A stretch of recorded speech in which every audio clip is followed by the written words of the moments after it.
क्या है आपके लिए कॉमेडी? जॉनी लीवर साहब ने एक बार कहा था कि जो कॉमेडी है ना, वो जैसे दूध उबालो ना, उस पे 100-150 ग्राम मलाई आएगी, तो मलाई कॉमेडी है। बाकी जिंदगी उतार चढ़ाव, दुख सुख, हर्डल्स, परिवार सब है। लाफ्टर चैलेंज का एक्सपीरियंस कैसा रहा? अगर आज इंडिया के स्टैंड अप कॉमेडियन छाए हुए हैं तो लाफ्टर चैलेंज की बदौलत है। अगर आप कपिल शर्मा इतना बड़ा इंडिया का स्टैंड अप कॉमेडियन, तो लाफ्टर चैलेंज की देन है। जब मैं गया वहाँ पे लाफ्टर चैलेंज में, तो वो टॉप 5 में आया। मैं मेरी पहचान बन गई, काम मिलने लग गया, लेकिन अंदर था यार वो बात क्यों नहीं बनी। थोड़ी सी मिमिक्री सुनील शेट्टी जी। तेरे आदमियों के आवाजों में दम नहीं चढ़ाना, वरना मैं उनका वाशा करता और उनके चेहरे पर पूरे हिंदुस्तान का नक्शा बना देता। गुग्गी पाजी। देखो जी, बड़ा अच्छा लग रहा है जी। वैसे तो मैं पंजाबी हूँ, लेकिन मैं हिंदी भी बोल लेता हूँ। लेकिन पंजाबी बंदे की प्रॉब्लम ये है, जब वो हिंदी बोलता है तो ऐसा लगता है झूठ बोल रहा है। एक बार अजय देवगन सर भी। मुझे अजय देवगन लगते हैं 90s वाले अच्छे।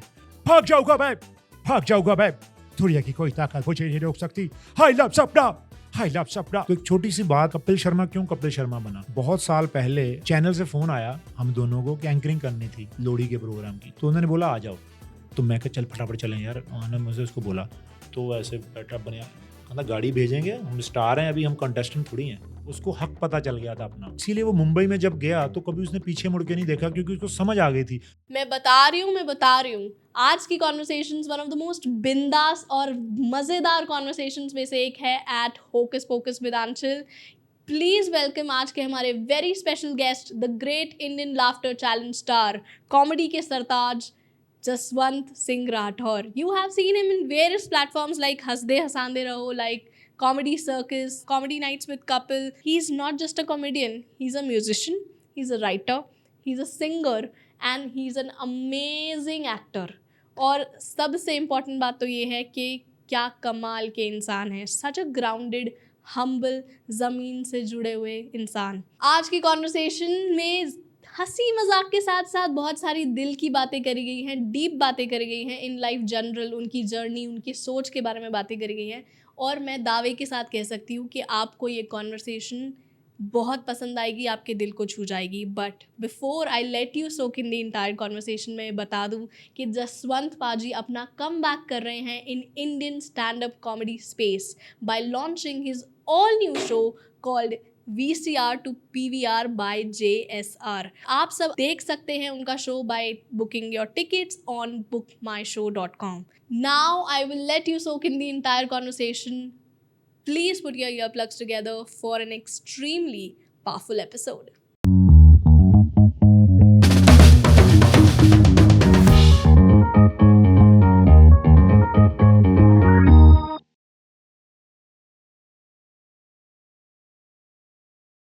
जसवंत जी, मैं क्या जी, सत श्री अकाल। Thank you. आपका स्वागत है होकस पोकस में। Thank you.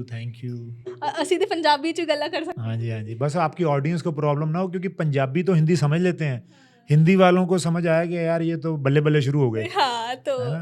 तो हिंदी पंजाबी मिक्स करते हैं। बाकी क्योंकि देखो प्यार की कोई भाषा नहीं है, जैसे संगीत की है ना, जैसे आपका जो सेट है, आप हो, आपकी फैमिली है, तो मुझे लगता है जिस भाव से मैं आया हूँ, तो किसी भी मैं चाइनीज़ भी बोलूँ वो भी समझ आ जाएगा लोगों को। बिल्कुल, कला को कोई भाषा की ज़रूरत नहीं होती। हाँ चलो, मैं अपने आप को अपना खुशकिस्मत मानता हूँ कि भगवान ने मुझे चुना, क्योंकि जो कॉमेडी है, जो हंसना हंसाना, एंटरटेन करना, ये बहुत कम लोगों के हिस्से में आता है और कर रहे हैं ड्यूटी। चलो, थैंक्स टू गॉड। मैं भी अपने आप को बहुत खुशकिस्मत मानती हूँ कि मुझे एक चैनल बनाया गया है एंटरटेन करने के लिए, और अब इस माध्यम के थ्रू और भी लोगों तक पहुँचने के लिए। You are doing very well. आप मतलब अपनी उम्र के हिसाब से बहुत अच्छा काम कर रहे हो, और सबसे बड़ी बात है बेस जो आपका है ना, वो स्पिरिचुअलिज्म, मोटिवेशन है, पॉजिटिविटी। ठीक है, वो बड़ी अच्छी चीज़ है, क्योंकि कुछ बातें बहुत सालों बाद समझ आती हैं लोगों को। ठीक है, और तब तक जब उसको समझ आती है तो उसकी कोई नहीं सुनता कि ये तो यार अपनी ज़िंदगी जी गया। जैसे बुज़ुर्ग हमारे घरों में अच्छी बातें बोलते हैं तो हम नहीं सुनते, लेकिन जब हम खुद बाप बनते हैं, खुद बुज़ुर्ग बनते हैं, तो फिर हम सोचते हैं यार, हमें रियलाइज़ होता है। तो ये चीज़ अगर पहले समझ में आ जाए ना, तो इसका मतलब ईश्वर की कृपा है आप पे, हम सब पे रहे। बिल्कुल। नहीं, हमेशा हम इसकी रजा में रहो। मेरे को उम्मीद नहीं थी ये कॉन्वर्सेशन शुरुआत होते ही स्पिरिचुअल वाला टेंजेंट पकड़ लेगी, वहाँ पे जाएंगे, बट शुरुआत करते हैं कॉमेडी से, है ना? हाँ, क्या है आपके लिए कॉमेडी? कॉमेडी मेरे लिए अलग अलग है। कॉमेडी मैं तो अभी खैर थोड़ा समझ पाया हूँ इसको। मैं मतलब आज से 24 साल पहले स्टेज पे चढ़ा था, तब ये नहीं पता था कि हंसाना है लोगों को क्या है, बस एक पैशन था जो ले गया स्टेज पे। और जब लोगों की तालियां बजी, स्टैंडिंग ओवेशन मिली, तो फिर वो अच्छा लगा कि यार अभी, क्योंकि उस समय कॉम्प्लेक्स था मेरे अंदर, क्योंकि जब मैं कॉलेज गया ना साइकिल लेके गया। वहाँ कॉलेज में क्या होता है आजकल, बच्चा बोलता है बाइक लूँगा स्टैंडर्ड की तो ही जाऊँगा, है ना। तो मैं नहीं बोला क्योंकि मुझे पता था हमारे घर के हालात वैसे नहीं हैं। तो मैं साइकिल पे जाता था, छुपा लेता था, पीछे थोड़ा था तो पीछे जाके तो सोचता था दूसरों को देखे, लेकिन वो स्टेज की परफॉर्मेंस ने मुझे उनसे बहुत बड़ा कर दिया। तो मुझे समझ आया मेरे पास वो चीज़ है जो इनके पास नहीं है। तो इसीलिए मुझे तो सबसे पहले ज़िंदगी जीने का एक रास्ता मिल गया कॉमेडी के थ्रू। तो मैं गया सिंगर बनने था, लेकिन मैं सीखा हुआ नहीं था। गाता था, सोचा था मैं या पेंटर बनूंगा, ड्राइंग करता था, लेकिन वहाँ अपने से ज़्यादा ट्रेंड लोग देखे तो मुझे लगा कि यार ये तो ट्रेनिंग लेनी पड़ेगी इसकी। तो मैं मिमिक्री करता था ऐसे ही, तब मिमिक्री वर्ड भी नहीं पता था उनको, कॉलेज में किसी को मिमिक्री क्या होती है। तो मैं कैसा ढूंढता था जॉनी लीवर, सुदेश भोंसले, राजू श्रीवास्तव की, है ना। पंजाब में तो उसका कल्चर ही नहीं था, तो ये मिमिक्री वाला मुझे खुद को कीड़ा काटा, फिल्में देख देख के शौक था। तो ये नहीं पता था ये कॉमेडी है या क्या है, लेकिन वो तालियां जो हंसी थी ना, वो मुझे याद रह गई कि यार ये कुछ डिफरेंट चीज़ है। जैसे आज कहीं दुनिया में चले जाओ तो सिंगर को देख के लोग अलग रिएक्ट करते हैं, सेलिब्रिटी को देख, जो कॉमेडियन होता है जो हंसाने वाला, उसको जो देख के रिएक्शन होते हैं ना, अरे भाजी वो जो है ना आपके मतलब घर वाली फीलिंग आती है। तो ये एक्सप्रेशन जो है, तो मुझे लगता है मुझे फील ही नहीं होता कि मैं कहीं बाहर हूँ कॉमेडी के कारण। तो मैं तो खैर अभी जो मैं करना चाह रहा हूँ वो करूँगा। अभी जस्ट मुझे पता चला है कि ये मुझे करना है, अभी ट्रेनिंग मेरी ख़त्म हुई है। तो जॉनी लीवर साहब ने एक बार कहा था कि जो कॉमेडी है ना, वो जैसे दूध उबालो ना 2 किलो, उबालते रहो तो उस पे 100-150 ग्राम मलाई आएगी, तो वो मलाई कॉमेडी है। बाकी ज़िंदगी उतार चढ़ाव, दुख सुख, हर्डल्स, परिवार, दोस्त, यारी, बेवफाई सब हैं। तो वो जो मंझता है आदमी, तो ह्यूमर वो चीज़ है, तो बड़ी पाकीज़ चीज़ है। तो मेरे लिए ये मुझे लगता है कि आज की डेट में नहीं, सदियों से ही बड़े बड़े राजाओं ने हास्य कवि रखे हुए थे। हमारे गुरु साहब, गुरु गोबिंद सिंह साहब, उनके दरबार में 52 कवि थे, जिसमें कुछ लोग हास्य कवि थे। तो हास्य जो है बहुत बड़ा है। तो मैं 3 लोगों को मानता हूँ जो हास्य से किसी का लेना देना नहीं, लेकिन उनका हास्य से लेना देना है। फर्स्ट ओशो, ओशो के फैंस हैं, ओशो को सुनते हैं लोग। ओशो को आप सुनो यूट्यूब से, तो हर 10-15 मिनट बाद वो मुल्ला नसरुद्दीन का जोक सुनाते हैं, जब हंस लाफ्टर आता है साउंड में। दूसरा जगजीत सिंह, मेरे फेवरेट गज़ल सिंगर, गज़ल का कोई लेना देना नहीं कॉमेडी से, लेकिन उनका लाइव कंसर्ट सुनो तो हर 15 मिनट 2 गज़लों के बाद वो चुटकुला सुनाते हैं। तीसरा शाहरुख खान, जो इंडिया का सबसे बड़ा सुपरस्टार है, तो उसकी कोई भी स्पीच सुन लो वो ह्यूमर वाली होगी। तो कहने का मतलब जो ह्यूमर है ना, वो जैसे आपका काम है, मैजिक आपके फादर का, वो साइकोलॉजी रीड करते हैं ना, तो ये चीज़ वैसी ही है। अगर आपने, पंकज सारस्वत हैं हमारे लाफ्टर चैलेंज के डायरेक्टर, उन्होंने एक बात कही थी, जो स्टैंड अप कॉमेडी है ना जी, अगर तो आप कर गए तो आपको मरने तक आदमी नहीं भूलेगा। अगर आप कर गए, जैसे राजू भाई ने को पत्तल वाला आइटम किया था जिससे वो स्टार बने थे, उससे पहले बहुत लोग कैसेट वैसेट आए थे, लेकिन जो लाफ्टर चैलेंज के बाद राजू श्रीवास्तव बने, जस्ट बिकॉज वो आइटम के कारण, तो लोग उससे गजोदर याद करने लग गए उनको ना। तो रातों रात 2 लाख से 22 लाख रेट हो गया उनका उस जमाने में। तो कहते अगर तो ये आपने कर दिया ढंग से तो इसके जैसी चीज़ नहीं, अगर आपको नहीं करने के बावजूद आप मार खा गए थोड़ी सी, तो इससे बोर कोई चीज़ नहीं। तो ये बड़ा चैलेंजिंग काम है। लगा तो लगा, नहीं लगा तो मिस। हाँ, ये शेर की सवारी है। पहले तो शेर सवार नहीं होने देगा, अगर चढ़ गए तो उतरेगा तो वही खा लेगा। तो ये वो है, कॉमेडी वो है। इसीलिए मुझे लगता है कि अगर ये काम आपको करना है तो आप हमेशा एनर्जी से भरे रहोगे, तो उससे जल्दी बुढ़ापा नहीं आएगा, क्योंकि आपको रोज़ पता है, रोज़ कुआं खोद के पानी पीना है, कि नए जोक, नए ऑब्जर्वेशन, आपका माइंड चलता रहता है। तो ये मुझे लगता है कि बड़ी अच्छी चीज़ है, चैलेंजिंग है, और इस वजह से मेरी एनर्जी अभी तक सेव है, क्योंकि है ना, क्योंकि मुझे हमेशा ये मुझे लगता है कि अब पता चला बाद में चला कुछ पता ही नहीं चला। जैसे किताब पढ़ रहा था, कहना दुनिया में सबसे बड़ा ज्ञानी कौन, जिसको ये पता चल जाए मुझे ज्ञान नहीं है। तो ये वो वाला काम है कॉमेडी।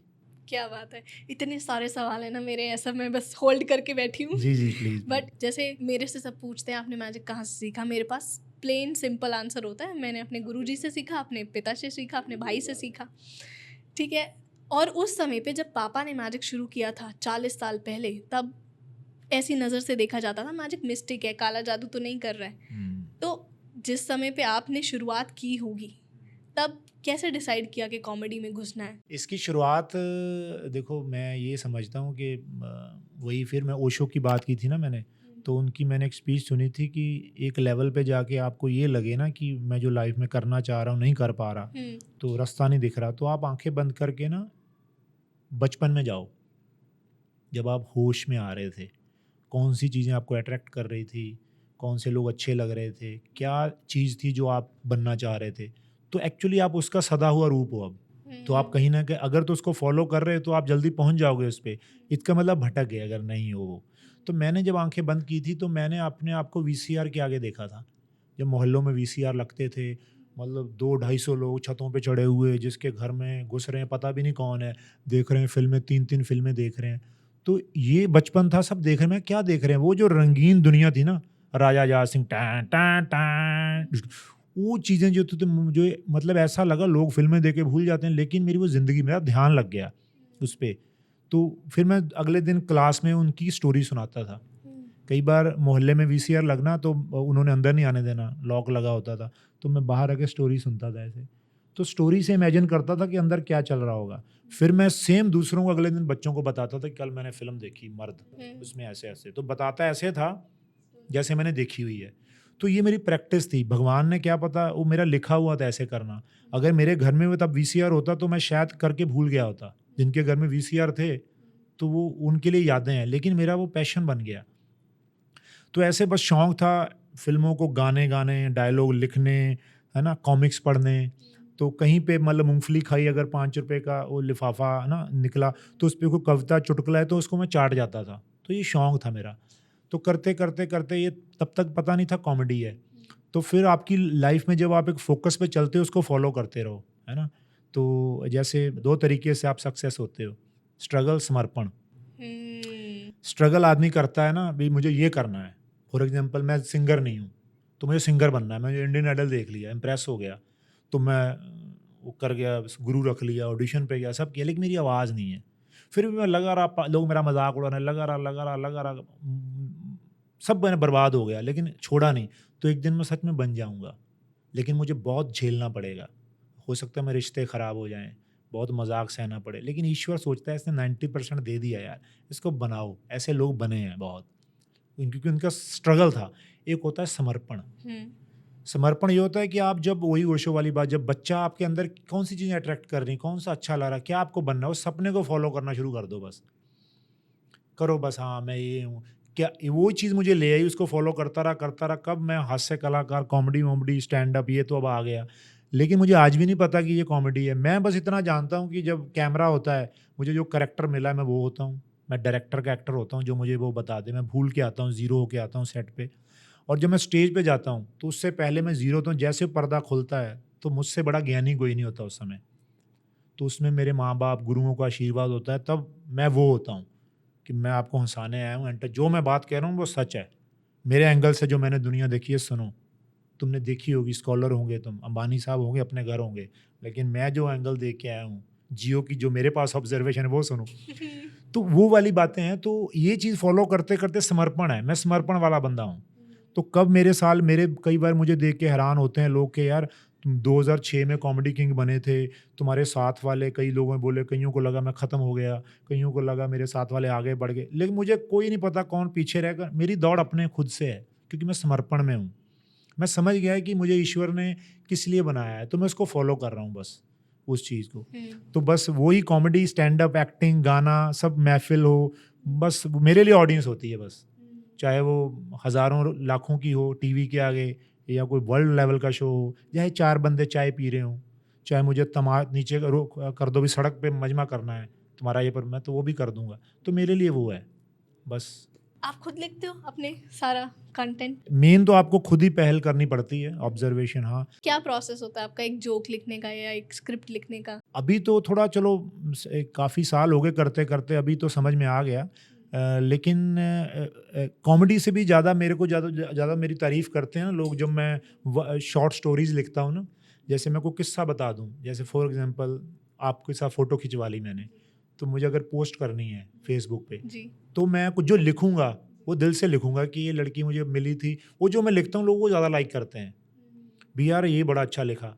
तो उससे मुझे समझ में आया कि बेस राइटिंग का वही है।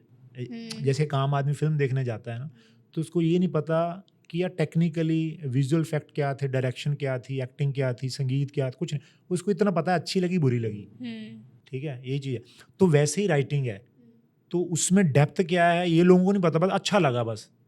तो वो उससे मुझे समझ में आया कि मेरे अंदर स्किल है।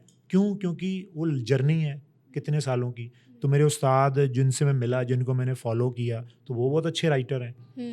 तो इमिटेशन एक वर्ड है, जिसको मिमिक्री भी बोलते हैं। तो एक पंजाबी में कहावत है, रंजा रंजा कर दिन में आप पे रंजा हुई। मतलब आदमी के अंदर इतनी ताकत है, आपके अंदर, अगर आप किसी चीज़ को दिल से चाहते हो ना, जिसको लाइक करते हो, वो एनर्जी आपके अंदर आ जाती है। सच्ची होनी चाहिए। लेकिन मुझे लगता है कि मैंने अपने गुरुओं को जो फॉलो किया, जिनको टीवी पे चाहे मुझे मिले नहीं मिले, तो वो स्किल मेरे अंदर आ गए खुद ब खुद। तो मुझे लगता है ये तो तरीका ही बड़ा अच्छा है यार। वो एक कबीर साहब का दोहा है ना कि पोथी पढ़ पढ़ जग मुआ, पंडित भय ना कोई, ढाई आखर प्रेम के, पढ़े से पंडित होए।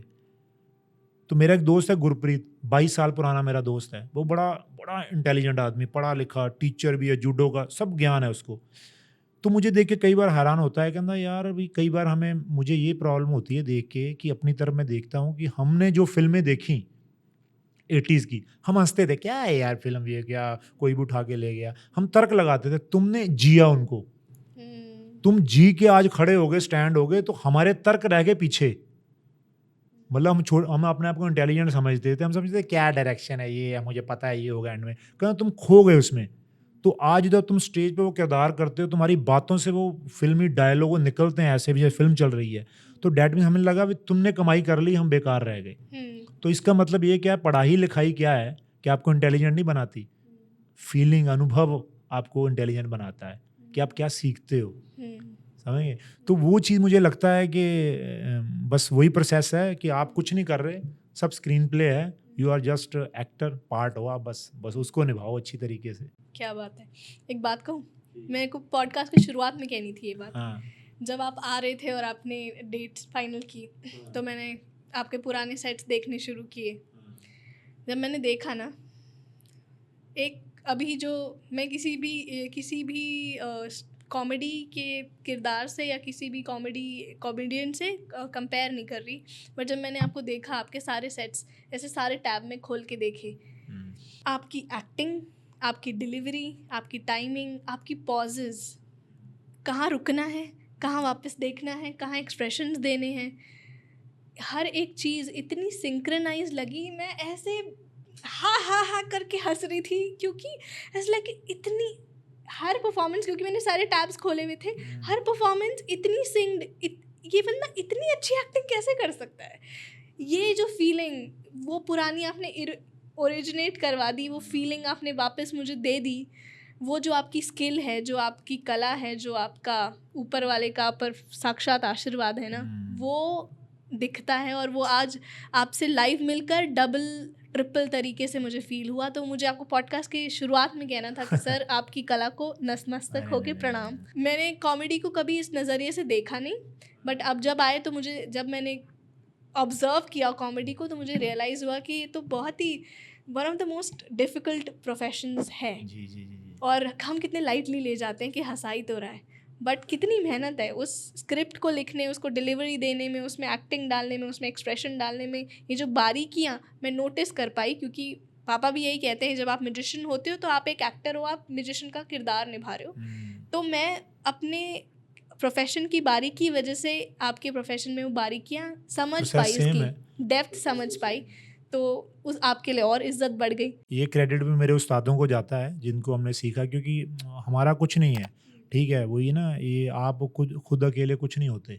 तो आपके पीछे बहुत सारी परिवार की दुआएं, आपके उस्ताद लोग जो भी आपको मिलते हैं ज़िंदगी में, अच्छे बुरे, वो सब उस्ताद होते हैं। तो ये उनमें बंट जाता है। तो आप तो जस्ट एक कर्मयोगी हो। तो मैं तो ये मतलब लेता ही नहीं इन चीज़ों को, है ना। तो एक होता है जेन्युइन होना। तो मुझे इतना तो समझ में आ गया है कि आप तो एक यात्री हो, ट्रैवलर। तो आप वही करने आए हो, ठीक है। कोई सलाम कर गया उसको भी सलाम, जो गाली निकाल गया उसको भी सलाम। तो वो एक गाना है ना बड़ा अच्छा, राजेश खन्ना साहब का, कि दुनिया में रहना है तो काम कर प्यारे, हाथ जोड़ सबको सलाम कर प्यारे, वरना ये दुनिया जीने नहीं देगी, खाने नहीं देगी, पीने नहीं देगी। तो सच है कि देखो, जब आप सक्सेस होते हो तो वो लोग भी आपको जिंदाबाद के नारे लगाते हैं आके, जो आपको एक टाइम पे क्रिटिसाइज कर रहे थे, जो आपको डोमिनेट कर रहे थे। उनका भी नमस्कार करो, भी आपके कारण भी है। नहीं तो अगर फॉर एग्जांपल आपने उनको बोला अच्छा अब आ गए, बताता हूँ इनको, तो वो आपके सबसे बड़े दुश्मन बन जाए, अपना काम काज छोड़ के ना आपके पीछे लग जाएंगे। तो उसको बोलो आपकी वजह से, थैंक यू पाजी आपने किया, तो उसका क्या घिस गया आपका। तो विनम्रता है, ये चीज झुकना है ना।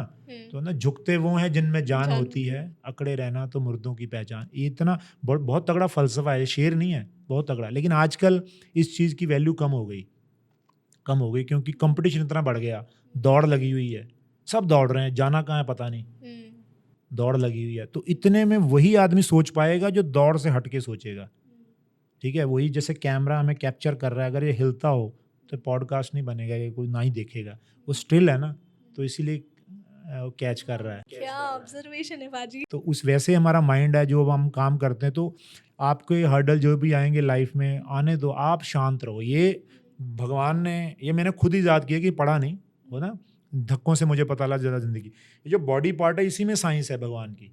ये सबसे ऊपर क्यों लगाया है, कोई वजह है। आंखें उसके नीचे हैं, नाक महसूस, ये खाना उसके नीचे, दिल यहाँ पे, उसके नीचे पेट। तो ये आपको बॉडी क्रम पहले ही बता रही है लाइफ में जीना कैसे है। पंगा ये है कि इसको सारी उम्र हम खोलते नहीं, कहीं ये इस्तेमाल ही करी जा रहे हैं, इसको नहीं सुनते। तो हर एक का पार्ट है, यहाँ फैमिली और दोस्त, यहाँ बिजनेस, ये हमेशा खुले रहो, ये खुले रखो, इसको कम इस्तेमाल। तो दो होते मुंह, अगर ज़्यादा बोलना होता तो दो होते हैं, एक है, इसका मतलब इन चीज़ों से कम यूज़ करो। तो इसी में साइंस है, मुझे लगता है। सब पेट है, कुछ लोग इसी के लिए जीते हैं। जैसे मैं छोटा सा ऐसे एग्जाम्पल सोचा, मजदूर आदमी यहाँ से सोचता है, पेट से, कलाकार यहाँ से सोचते हैं, बिजनेसमैन यहाँ से, है ना। तो आप पहले तो ये अपने आप को एनालिसिस करो, आप कहाँ से सोच रहे हो। अगर कलाकार हो, अगर यहाँ सोच रहे हो तो आप गलत हो। यहाँ से सोचो, एक दिन मिल जाएंगे ये मैनेजर आपको। अगर आपको बिजनेसमैन हो, अगर यहाँ सोच रहे हो तो आप फिर सक्सेस नहीं हो सकते, ठीक है। आप इसी से सोचना पड़ेगा। पहले तो मैं आर्टिस्ट हूँ, तो मैं तो यहीं से जीता हूँ, मैं तो यहीं से सोचता हूँ। ये वाले आ जाएंगे एक दिन, जब मैं ये बढ़ गया ना मेरा, तो आ जाएंगे ये मैनेज करने। बहुत खूबसूरत बात कर रहे हो पाजी। लाफ्टर चैलेंज का एक्सपीरियंस कैसा रहा? मतलब वो एक आपकी ज़िंदगी का एक ऐसा स्टेज है, एक ऐसा मुकाम था जिसने लाइफ को थोड़ा सा और चेंज कर दिया अच्छे लेवल पे। कैसा रहा वो अनुभव? लाफ्टर चैलेंज में सिर्फ मेरे लिए नहीं, बल्कि अगर आज दुनिया में इंडिया के स्टैंड अप कॉमेडियन छाए हुए हैं, अगर कहीं पे स्टैंड अप का नाम है तो लाफ्टर चैलेंज की बदौलत है। क्योंकि उससे पहले जब हम कॉलेज में पढ़ते थे, स्कूल में, तो कॉमेडियंस को क्या समझा जाता था, सिंगर को सांस दिलाने वाला, तो सिंगर के साथ जाते थे। तो बेचारे आते भी बसों में थे। एक टाइम वो आया जब कॉमेडियन सिंगर को ले जाने लगे, just because of laughter challenge. अगर आप कपिल शर्मा, इतना बड़ा इंडिया का स्टैंड अप कॉमेडियन, तो लाफ्टर चैलेंज की देन है, राजू भाई। तो मुझे लगता है कि जब लाफ्टर चैलेंज नहीं आया था तब हम कंफ्यूज थे कि क्या करना है, उतने बड़े गोल नहीं थे। लेकिन वो जब आया तो इसमें मैं क्रेडिट देना चाहूँगा इसके डायरेक्टर पंकज सारस्वत, जो मतलब एक्टर भी हैं। तो उनका ये आइडिया था। तो उन्होंने मुझे याद है कि जब बाद में स्टोरीज पता चलती है, तो जब वो चैनल को प्रेजेंटेशन देने गए थे, तो कौन देखेगा यार इनको, स्टैंड अप कवियों को ऐसे ऐसे। तो स्टार वन नया चैनल आया था, तो तब इतिहास बदल दिया था कि एक प्रोग्राम की वजह से एक चैनल हिट हो गया। नंबर 1 चैनल था वो। तो एक दो प्रोग्राम की टीआरपी थी, करोड़पति की, एक लाफ्टर चैलेंज की। एक बार भी जो उसमें आया, उसके भी अपने फ्लैट है मुंबई में, तो इतना बड़ा था। तो लाफ्टर चैलेंज, खैर जितने भी लोग देख रहे हैं, तो लाफ्टर चैलेंज जो भी आज सदा हुआ रूप है, आजकल स्टैंड अप कैफ़े में होने लग गया, टी शर्टों में होने लग गया, तो ये वहीं से है। Laughter challenge. पहले हॉलीवुड में होता था ये, इंडिया में नहीं था। तो करते थे, लेकिन स्टैंड अप तो शुरू से रहा, लेकिन उसको एक प्लेटफॉर्म जो दिया वो लाफ्टर चैलेंज ने दिया। तो उसको देख के तो पहले ये समझ आया कि हाँ यार, मतलब हमें दिखने लग गया कि इसमें फ्यूचर है। कोट पैंट पहन के माइक लेके आते हैं सामने, सिद्धू पाजी ये मेंटर बैठे होते हैं, इनको हंसाना है। तो उससे पहले मैंने एक पंजाब में किया था, हंस दे सांदेरो, उसको मैंने विन किया था, पंजाबी लाफ्टर चैलेंज। लेकिन अभी भी नेशनल लेवल पे नहीं गया था। लेकिन जब मैं गया वहाँ पे लाफ्टर चैलेंज में, तो सोच के गया, तो ओवर कॉन्फिडेंस में गया था, क्योंकि पंजाब में जीत चुका था मैं। तो वो होता है ना, तब आपको समझ नहीं होती, कच्ची उम्र होती है, तो मुझे लगा अगर यहाँ जीत के वहाँ भी जीत जाएंगे। लेकिन वो कहीं ना कहीं सुर नहीं लगा मेरा, क्योंकि ओवर कॉन्फिडेंस था, कोई गाइडेंस नहीं थी करने की। तो वो टॉप 5 में आया मैं, मेरी पहचान बन गई, काम मिलने लग गया। लेकिन अंदर था यार, वो बात क्यों नहीं बनी, है ना।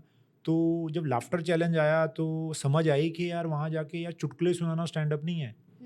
भी हर वो लंबे लंबे टाइम ख़त्म हो गया, अभी हर 10 सेकंड बाद पंच आना चाहिए, कि आपकी प्रेजेंटेशन वैसी होनी चाहिए। वो समझ में आया। जब वो समझ में आया थोड़ा बहुत, तो कॉमेडी सर्कस आया, उसमें 2 लोग करते थे, गिव एंड टेक चाहिए। तो वो थिएटर तो मेरा था नहीं, थिएटर किया ही नहीं, स्टैंड अप ही किया है शुरू से, कॉलेज में भी, यूथ फेस्टिवल में। जब वो समझ में आया तो वो नई चीज़ थी।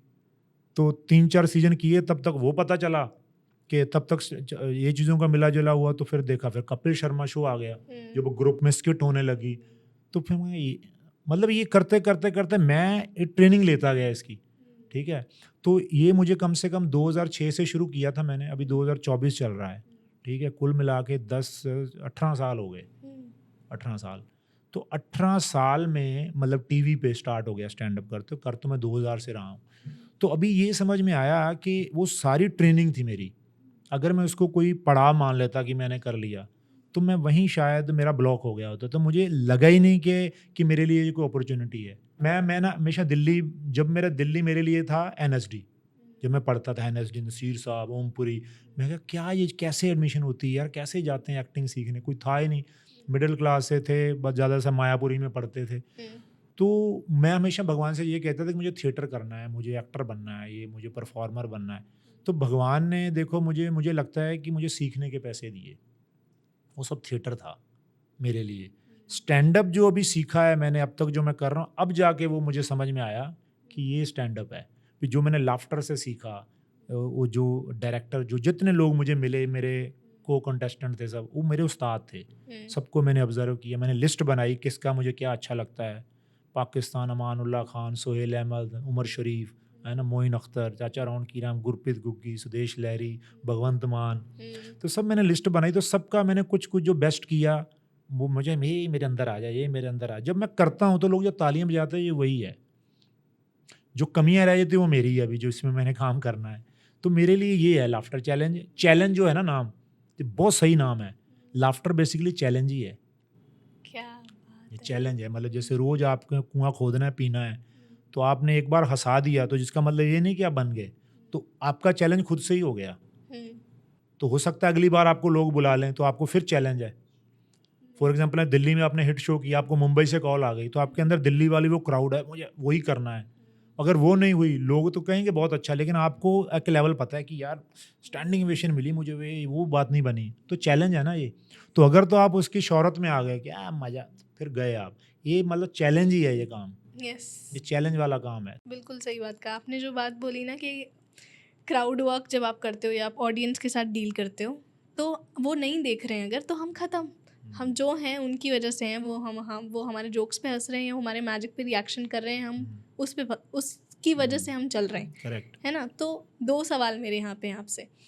एक तो ये कि जब मेरे प्रोफेशन और आपके प्रोफेशन में, इस पूरी फील्ड में ऑडियंस के साथ ट्यूनिंग, जब हम मैजिक परफॉर्म कर रहे होते हैं, करते करते हमें समझ आ जाता है, और आपको भी आता होगा, कि आप जोक सुना रहे हो, आप ऑडियंस को साथ साथ रीड कर रहे हो, उनकी माइंड रीड कर रहे हो, कि भाई अगले वाला सेट शायद मेरे को यहाँ पे नहीं करना चाहिए, मेरा ये जोक यहाँ ना चले, इनको शायद बुरा लग जाएगा। या आपके माइंड में ये एडिटिंग चल रही है कि मेरे को ये अब या तो ये वाला सेट यहाँ डाल देता हूँ, ये यहाँ डाल देता हूँ, वाइल यू आर परफॉर्मिंग, अपने जोक्स क्रैक करते करते चल रहा है। एक तो ये आपके साथ भी होता है, बिल्कुल होता है। दूसरा, आपको बॉम्बिंग से डर लगता है? ये हाँ, अभी ये modern stand up comedy term है कि किसी ने जोक सुनाया और कोई आपके जोक पे हंसा नहीं, मुझे लगता है कि देखो अगर तो ये स्टैंड अप जो है ना, एक टाइम पे ऐसा आ जाता है कि बात सही है कि हर जगह ऑडियंस अलग है, तो आपको ऑडियंस के हिसाब से वो एनर्जी लेके जाना होता है। हम्म, तो कई बार कुछ भी बातें नहीं होती तो लोग हंस रहे होते हैं,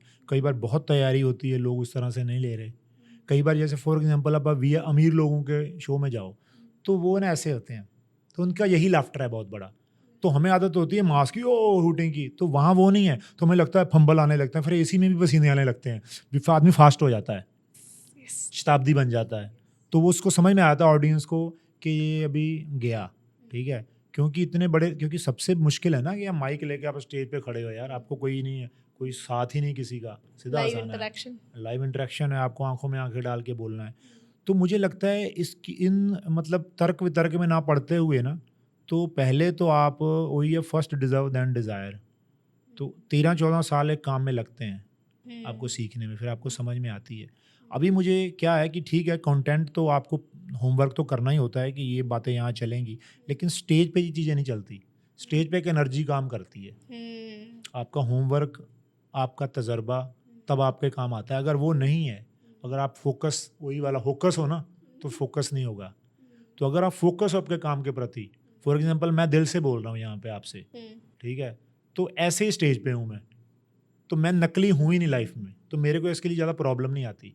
अगर मैं झूठ बोलता हूँ तो मैं ना उसके लिए वॉश आउट करता हूँ कि ये मैंने क्यों बोला। तो कोशिश करता हूँ मैं उन लोगों से मिलूँ ही ना जो जहाँ मुझे फेक बनना पड़े। तो मैं ओरिजिनल ही रहता हूँ, यही ओरिजिनलिटी वहाँ काम आती है। कई बार आपकी हंसी नहीं उनको एंटरटेन कर रही होती, आपकी सादगी, आपकी सिंपलिसिटी और आपकी ईमानदारी लोगों को अट्रैक्ट करती है। यस, क्योंकि जब ऑडियंस है ना, जब मतलब बड़े से बड़ा कमीना वर्ड यूज़ कर रहा हूँ, कमीना बंदा भी बैठा हो, तो उसके जब आपको देख रहे हैं ना आपको, तो वो भी कहीं ना कहीं अच्छा भगवान को तो वो भी मानता है ना। तो वो अगर चीज़ वहाँ आपको दिख रही है ना, आपके ऑरा है, उस टाइम लाइट पड़ रही है माइक हाथ में, तो अगर वो है आपके अंदर तो कनेक्ट हो जाएगा वो, तो आपको नेगेटिविटी पे ध्यान नहीं देगा। लेकिन ये तभी होगा जब आप ईमानदार हो अपने काम के प्रति। बिल्कुल। तो इसीलिए पहला सवाल तो ये है कि आप be honest with always your work, कि आप अपने काम को पवित्र भगवान मानो, ठीक है, चाहे कुछ भी है। क्या आप जाकिर भाई को जानते हो? हाँ, मैंने देखा है उनका है ना, अभी। जाकिर भाई ने अपने इंटरव्यू में बोला था कि कॉमेडी में ना हर इंसान का ना अपमान का और जिल्लत का एक कोटा होता है, वो आपको जीना पड़ता है। और कॉमेडी टाइम वेस्ट करने से आती है। हम्म, आप जितना समय उसमें बिताओगे, बेसिकली मैं भी इस चीज़ से अग्री करती हूँ कि टाइम वेस्ट का मतलब उनसे उनका ये है कि जितना आप समय अपने क्राफ्ट में बिताओगे, हाँ उतना आप हाँ, ओके। रम वो जाओगे। जैसे वो कहावत है ना कि जो अभ्यास के मैदान में पसीना बहाते हैं, उन्हें मैदान जंग में खून नहीं बहाना पड़ता। तो ये वो वाली बात है कि अब मतलब आप हो ही वो वाले, मतलब फौजी है, जैसे फौजी है, जंग तो रोज नहीं लगती ना, लेकिन परेड रोज होती है। अब बंदूक की नाली सेम साफ करता है, पेट अंदर होता है, छाती बाहर, बूट, उसकी प्रैक्टिस रोज वैसे ही होती है कि रात को भी लग जाए वो रेडी रहेगा। और फौजी से चलो जरा जंग तो लगी नहीं यार, वो तब लगी थी कारगिल की, बैठो अभी तो पेट बाहर आ जाएंगे, जंग लग जाएगा। तो वैसे ही ये काम जो है आपका, ये फौजी वाला है। तो आपकी रियाज जो है, आपका अभ्यास, वो ख़त्म नहीं होना चाहिए, मंथन आपका चलता रहना चाहिए। तो ये शब्द जो है थॉट से आते हैं। तो ट्रैवलिंग भी मैं कर रहा हूँ, कुछ भी कर रहा हूँ, मैं अपना बस उस पे लगा रहता हूँ, अपने काम पे। तो इसके लिए थैंक्स टू माय फैमिली कि वो मुझे सपोर्ट देती है। ऊपर से शादीशुदा आदमी की बीवी, और आप कॉमेडी करो, तो मेरी बीवी का बहुत बड़ा रोल है इसमें। क्योंकि मुझे उसने वो आज भी मतलब मुझे वो बैचलर की तरह उसने मुझे छोड़ा हुआ है, कि उसको पता लग गया है कि यार ये इस समय थॉट प्रोसेस में कमरे में नहीं जाऊंगी। तो अगर वो ना हो तो मुझे, मैं डिस्टर्ब, क्योंकि वो मेरी जिम्मेदारी है, मुझे करना पड़ेगा, लेकिन कहीं ना कहीं मैं डीफोकस हो जाऊंगा अपने काम से। तो इसके लिए मैं मानता हूँ मेरे परिवार का बहुत बड़ा रोल है, क्योंकि उसको समझ आ गई कि ये आर्टिस्ट है, इसकी अपनी दुनिया है, अपना जोन है। तो उस मुझसे भी ज़्यादा इंपॉर्टेंट वाइफ है इस मामले में। तो अच्छा, तभी कहते हैं कलाकार वो हिट है जिसके पास दो चीज़ें हैं, एक माइक और वाइफ। मेरे पास दोनों है, थैंक्स टू गॉड और थैंक्स टू मेरे मामा जी जिन्होंने मेरा रिश्ता कराया। थैंक यू मामा जी। इस बात से मैं अग्री करती हूँ। हाँ, तो बाकी वो जो अपना जाकिर भाई ने बताया, बिल्कुल उनका अपना अपना तजर्बा होता है। देखो बाकी क्या है, प्रोसेस सेम है, सबका फलसफा अलग अलग होता है लाइफ का, रास्ते अलग अलग हो सकते हैं, मंजिल एक ही है। कोई किस ढंग से हंसा रहा है, कोई किस ढंग से सोच रहा है, वर्ड अलग हो सकते हैं। लेकिन मेरा ये मानना है कि कॉमेडी जो है हर्ट करना नहीं होता, रोस्ट करना नहीं है। मिमिक्री और किरकिरी में फ़र्क है। मैंने किरकिरी नहीं कभी की, मिमिक्री की है। इसीलिए मैंने जिनकी भी की है तो वो मुझे प्यार करते हैं, क्योंकि उसके अंदर भावना जो है, उनके मैंने हीरोइज्म को कभी मतलब ऐसा मैंने कंटेंट यूज़ नहीं किया है कि उनको लगे यार क्या है। तो मुझे लगता है कि इस चीज़ में थोड़ा आपको लंबा चलना पड़ेगा, स्ट्रगल ज़्यादा करना पड़ेगा, है ना? समर्पण करना पड़ेगा। समर्पण करना पड़ेगा और अपना-अपना सोच है, क्योंकि मैं जिस बैकग्राउंड से आता हूँ, तो हम लोग बड़े इमोशनल, हम्बल बैकग्राउंड से हैं, तो मैं जैसे कई बार मेरे को लोग मिलते हैं, तो मुझे वो ऐसे समझ रहे होते हैं कि मैं इसको बना रहा हूँ, इसको समझ नहीं आ रही, लेकिन पता तो चल जाता है, हमारा काम ही माइंड रीड करना है। हम तो एनर्जी समझ जाते हैं ना, आर्टिस्ट के पास तो सिक्स सेंस होती है। तो फिर भी हम बन जाते हैं बेवकूफ़, कोई बात नहीं। मैं जवाब दे सकता हूँ, तभी उसकी बेइज़्ज़ती कर सकता हूँ, लेकिन मैं नहीं करता। मैं सोचता हूँ, फिर वेट करता हूँ कि इसको अब खुद समझ आ जाए, आ जाए, आ जाए। जब यहाँ से पानी गुज़र जाए, फिर भी मेरा एक तरीका है, भाई रुक जा, ये भी मुझे पता है। तो लेकिन जैसे कपिल शर्मा, हम साथ में ही थे, तो एक छोटी-सी बात है, मैं जहाँ से पता चला है कि कपिल शर्मा क्यों कपिल शर्मा बना। कपिल शर्मा हमें, जैसे फॉर एग्ज़ाम्पल बहुत साल पहले हम MH1 पे ना चैनल पे काम करते थे, एंकरिंग करते थे। तो चैनल से फ़ोन आया हम दोनों को कि एंकरिंग करनी थी लोहड़ी के प्रोग्राम की। तो उन्होंने बोला आ जाओ। तो मैं कहा चल फटाफट चलें यार। उन्होंने मुझसे उसको बोला, तो ऐसे बैठा बनिया, कहता गाड़ी भेजेंगे, हम स्टार हैं अभी, हम कंटेस्टेंट थोड़ी हैं, गाड़ी भेजेंगे। मैं कहा गाड़ी? तो फिर उसका फ़ोन आया, मैं कहा मैडम गाड़ी भेज रहे हो आप? अरे आ जाओ ना, ये किलोमीटर दूर है, ऑटो पकड़ के आ जाओ। तो मैं कहा, तो मैं हक की मतलब समझ में नहीं आ रहा था, गाड़ी मांगे। तो मैं कहा यार तुम क्या कर रहे हो यार, वो नाराज़ हो जाएंगे चैनल वाले, क्या आप हमको स्टार थोड़ी हैं। तो कहना यार जसवंत, तो हो गया कॉन्टेस्ट ख़त्म, अब हम स्टार हैं। तो मेरे दिमाग में ये था, मैं तो विनर हूँ, मुझे बिगाड़नी नहीं चाहिए, ये तो यार रनर अप है, इसीलिए शायद ये कह रहा है। तो लेकिन मुझे बाद में समझ आई, बेवकूफ़ एक्चुअली मैं था, उसको हक पता चल गया था अपना, समझ आ गई थी जो मुझे नहीं आई, जो मुझे अभी पता चली है कि राजा को राजा की तरह रहना चाहिए, दरबारी नहीं बनना चाहिए। दरबारी की अलग सीट होती है, अगर आप ठीक है, आप जितने ग्राउंडेड हो मर्जी, जब दरबार लगता है तो आपको सीट पे आके वैसे बिहेव करना पड़ेगा। आपकी एक यूनिफॉर्म है, आपका एक तरीका है, आपके एक शब्द हैं। तो उसको पता थे, इसीलिए वो मुंबई में जब गया तो कभी उसने पीछे मुड़ के नहीं देखा, क्योंकि उसको समझ आ गई थी। बॉम्बे में क्या है, ऐसे वाले लोगों को ना बेवकूफ़ समझते हैं। अगर हम किसी को बोल दें ना हेलो सर गुड मॉर्निंग, माथा टेक दें, तो वो बुरा मान जाते हैं। उसको लगता है या तो ये मुझे बुड्ढा समझ रहा है, या ये चापलूसी का ये मतलब है उसका। हमारे संस्कारों में है। तो मैं तो आज भी यही हूँ, आज भी यही हूँ। लेकिन मुझे समझ में आ गया गोविंदा की तरह स्वर्ग फिल्म के, कि कहाँ हाथ जोड़ने हैं, कहाँ दिखाने हैं। इसमें टाइम लग गया, क्योंकि मेरी जर्नी में लिखा हुआ था टाइम, क्योंकि मेरे पास वो ज्ञान नहीं था, उसके पास था। इसीलिए वो जाते किक को बॉम्बे की भाषा समझ गया। हाँ जी, उसको पता है किससे स्माइल करनी, किससे मिलना है, किसको ये, मुझे नहीं पता था। तो ये चीज़ें मुझे समझ में धीरे धीरे आई बाद में। फिर मुझे लगा कि जर्नी है अपनी यार। लेकिन एक चीज़ कॉमन है, वो है सेंस ऑफ ह्यूमर। वो भी हंसा रहे हैं, हम भी उनसे सीख रहे हैं, हम भी अपने लेवल पे हंसा रहे हैं, जैसे जिनका नाम लिया जाकिर, वो भी हंसा रहे हैं। तो सबका अलग अलग है, लेकिन मेन है कि खुशियाँ बंटनी चाहिए, लोग हंसने चाहिए, क्योंकि हंसी की बहुत ज़रूरत है आजकल।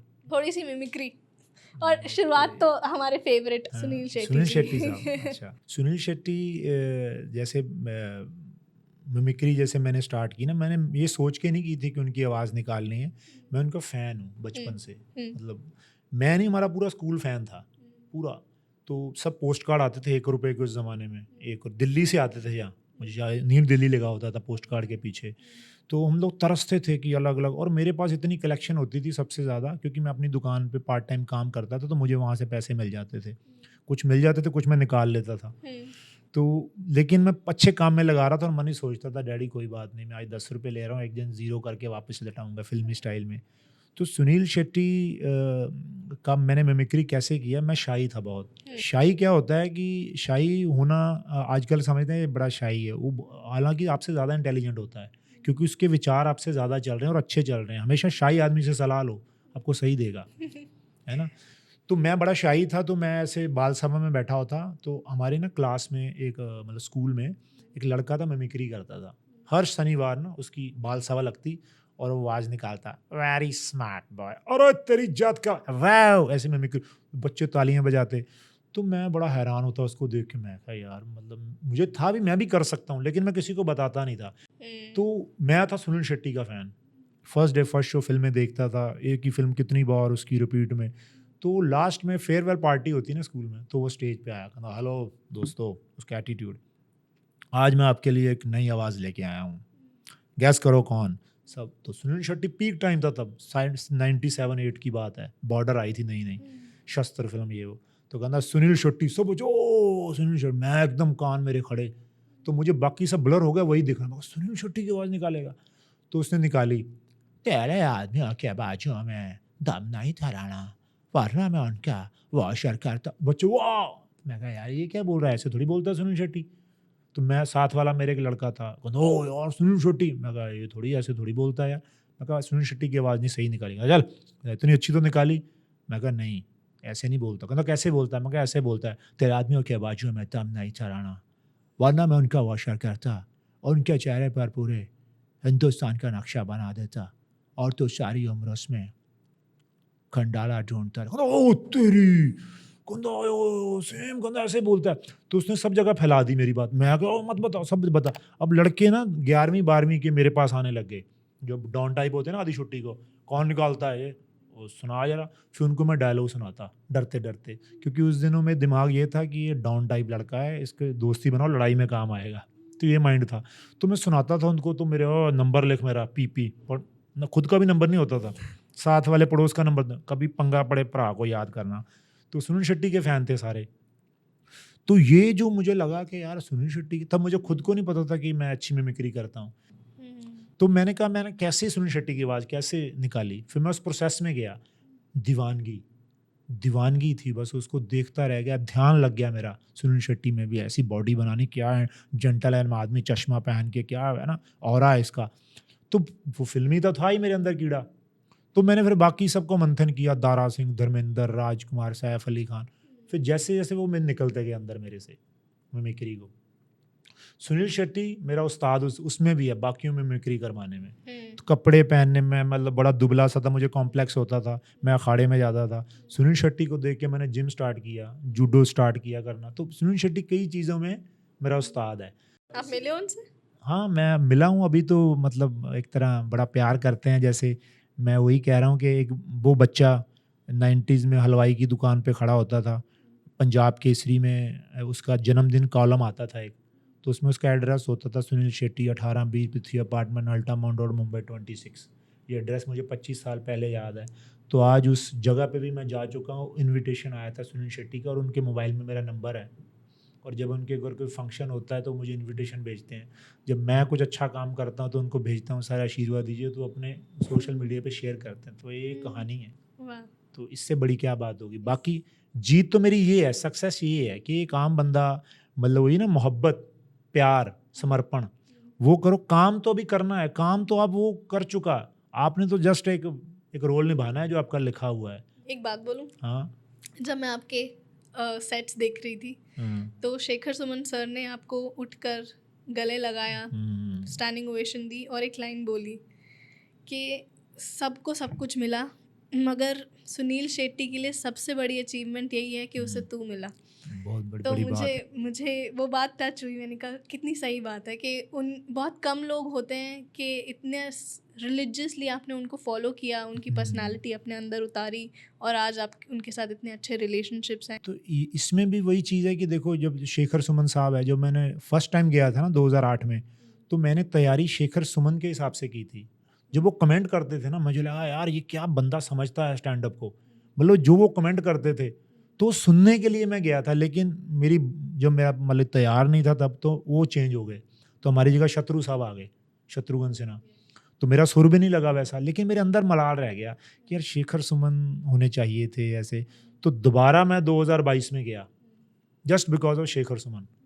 दोबारा मुझे बुलाया, तब तक अब तो मेरी शादी हो गई, सब मैं काम भी कर रहा था। अब दोबारा कॉन्टेस्टेंट बन के जाना, बड़े सब ने मुझे मना कर दिया, मत जाओ यार अभी क्या है। मुझे लगा यार ये मैं खुद ही बना के बैठा हूँ कि मैं स्टैंड अप में गया। 10 साल बाद तो जनरेशन चेंज हो जाती है।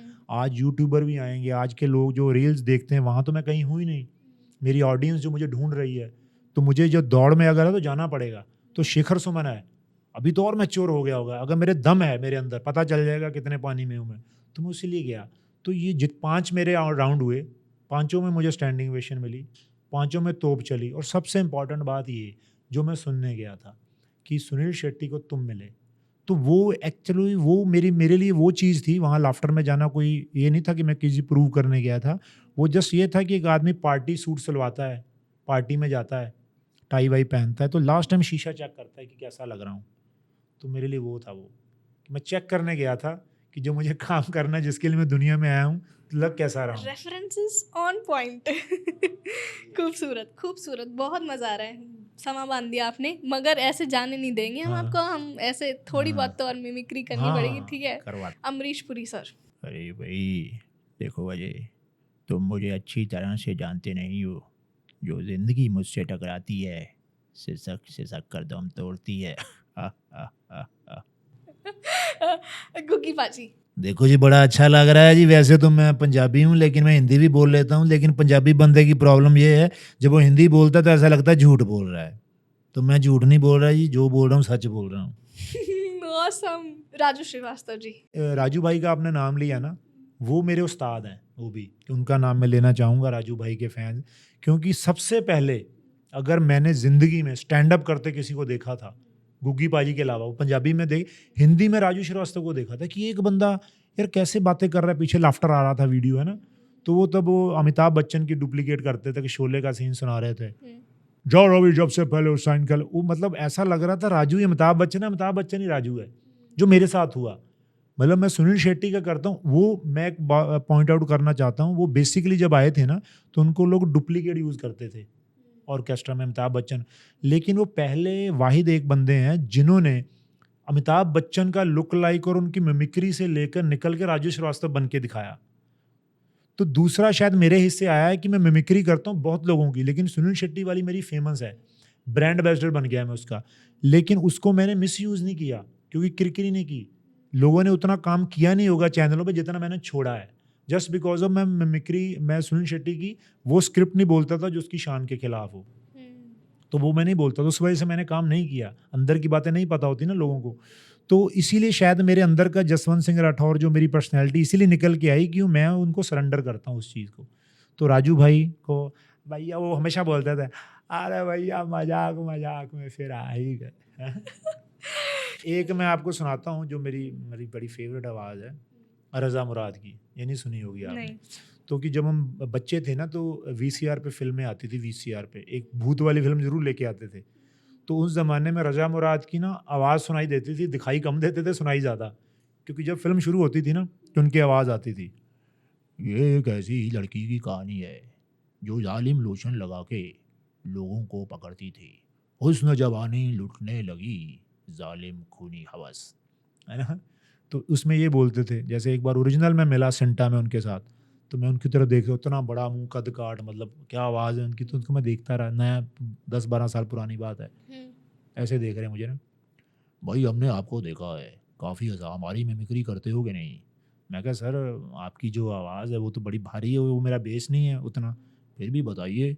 फिर मैंने बताया, मैं कहा आपका डायलॉग है, आइए आइए रोमा देवी आइए, हम जानते हैं कि आप यहाँ पर जो भी आएंगी वो तशरीफ़ लेकर ही जाएंगी। वैसे देखा, अच्छी तो कर रहे हैं आप। Amazing amazing. हाँ, तो ये है। एक बार अजय देवगन सर भी।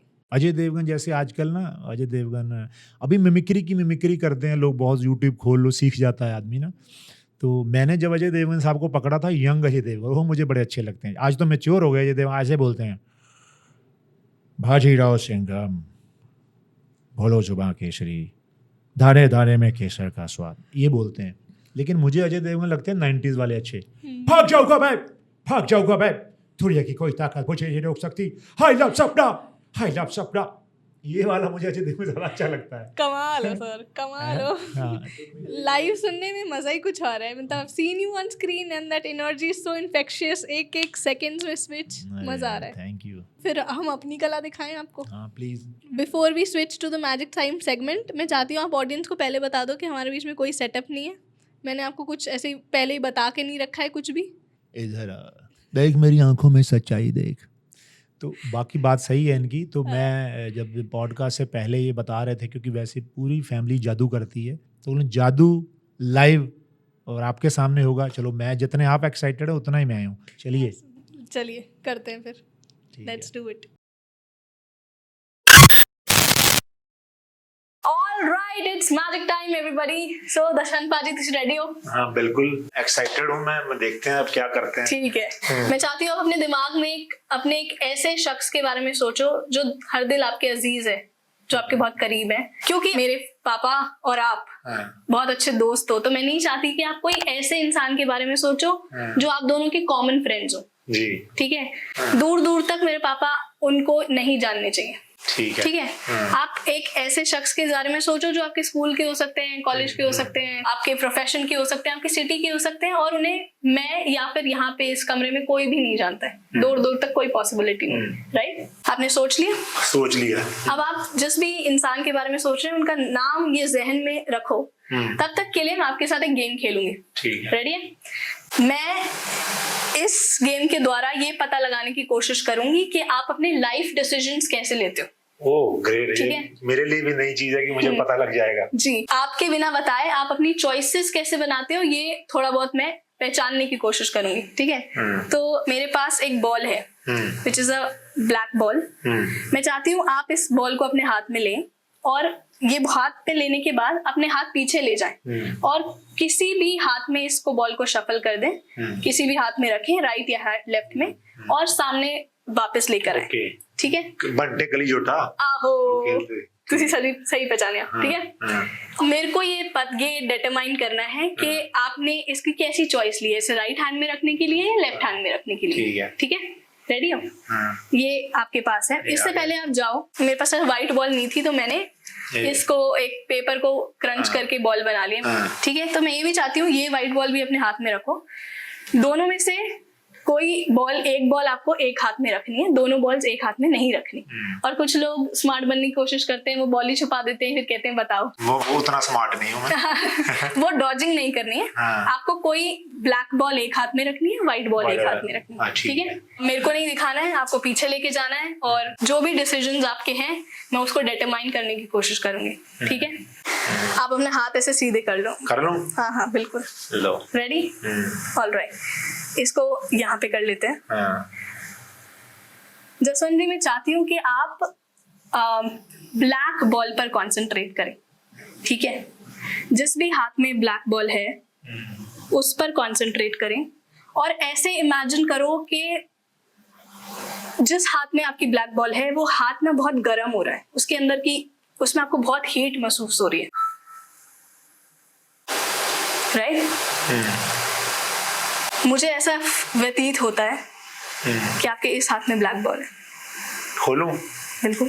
यस राइट यार, क्या बात है। ठीक है, एक और बार ट्राई करते हैं। ठीक है, वन मोर टाइम। आप अपने हाथ पीछे लेके जाओ और किसी भी हाथ में आपको शफल करनी है बॉल, एक हाथ में ब्लैक बॉल। शफल करने के बाद अपने हाथ आगे ले आओ।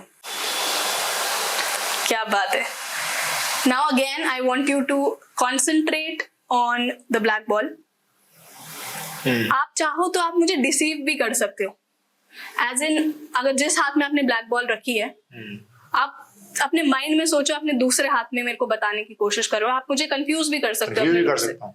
ठीक है, आप माइंड से झूठ हाँ, मन से झूठ बोलने की कोशिश झूठ बोलना। नहीं, मैं सच्ची बोलूंगा मन से। ठीक है, डरी है। पता है कुछ लोग क्या करते हैं, बॉल को पीछे लेके जाते हैं और फिर चेंज करते हैं, बट कहते हैं कि नहीं सामने वाले को तो लगेगा मैंने चेंज कर दिया, और फिर वापस उसी हाथ में रख देते हैं। मुझे चेक करने की कोशिश करते हैं, फिर से ब्लैक बॉल इधर ही है। Very good. ठीक है, एक बार और लास्ट ट्राई करते हैं। ठीक है, वन मोर टाइम। इस बार आप अपने डिसीजंस और चॉइसेस से फिर से मुझे कंफ्यूज कर सकते हो। ठीक है, बहुत बहुत कोशिश की जा रही है। One more time, for the last time. Again concentrate on the black ball and try to deceive me. आपने बॉल रखी है? पक्का? कंसंट्रेट करो ब्लैक बॉल पे और इमेजिन करो कि आपका हाथ इस बार बड़ा हो रहा है। हीट नहीं, इस बार बड़ा हो रहा है। जसवंत वीर जी, मैंने लगता है आप ना एक ऐसे इंसान हो जो कोई काम ठान लेता है ना तो फिर उसके पीछे पड़ जाता है और वो करके ही छोड़ता है, उस डिसीजंस को चेंज नहीं करता। पहली बार भी, दूसरी बार भी, तीसरी बार भी आपने बॉल यहीं रखी है। क्या बात है, वेरी गुड। चलो इसी बहाने मुझे पता चल रहा, देखो ये क्या बात है। वेरी गुड, वेरी गुड यार, वेरी नाइस। Thank you. आप एक शख्स के बारे में सोच रहे थे। हाँ है ना, शुरुआत में मैंने आपको कहा था एक शख्स के बारे में सोचने के लिए, और आपको मैंने एक व्हाइट बॉल भी दी थी। तो आपके यहाँ आने से भी पहले मैंने एक पेपर पे नाम लिखा और उसको क्रंच करके उसकी व्हाइट बॉल बना दी, क्योंकि मेरे पास व्हाइट बॉल नहीं थी। For the one last time, क्योंकि मैं जिस इंसान के बारे में आप सोच रहे हो उनका नाम नहीं जानती, और इस रूम में संबंधित सभी लोग कोई भी दूर दूर तक नहीं जान सकते। मेरी फैमिली, इवन के मेरे दोस्त जो मेरे साथ होते वो भी नहीं जानते। मैंने ऐसे बंदे को सोचा। ठीक है, तो इससे पहले कि आप वो व्हाइट बॉल खोलो, उस पेपर को खोलो, मैं चाहती हूँ आप सबको एक बार माइक पे बता दो कि आप किन के बारे में सोच रहे थे। आज सुबह ही मैंने अपने एक मोबाइल में कुछ पुराने फोटोग्राफ डाउनलोड की, कुछ मैं बना रहा था कोलाज, तो स्कूल टाइम की फोटो देखी मैंने, स्कूल टाइम की। तो उसमें 13-14 बच्चे थे हम, बिल्कुल साथ वाले स्कूल में पढ़ते थे जहाँ घंटी बजती थी, घर में सुनाई देती थी, और 13-14 बच्चे ही नर्सरी से लेकर 10वीं तक हम पढ़े हैं। तो सब मेरे कॉन्टेक्ट में कहीं मिले, 1-2 बार, एक नहीं मिला, वो लड़की थी एक, तो जो सुनील शेट्टी की फैन थी, और इसीलिए मेरा कनेक्शन था। तो उसका गाना मुझे याद आ रहा, मैं उनसे मुलाकात हुई, उसने बाल सभा में गाया था, तो उसमें मैंने आइटम बनाई। तो मेरे माइंड में ये कहाँ है लड़की यार, तो मैंने गूगल पे सर्च किया, फेसबुक, कहीं नहीं मिली। तो फिर कोई ऐसा कॉमन दोस्त भी नहीं है कि जो बता सके, तो मैं चलो कई बार मिलेंगे, तो उसके बारे में मैंने सोचा था, क्योंकि मैं उसको ढूंढता रहा, अभी यार मिली नहीं। लेकिन वो Would you mind opening the paper?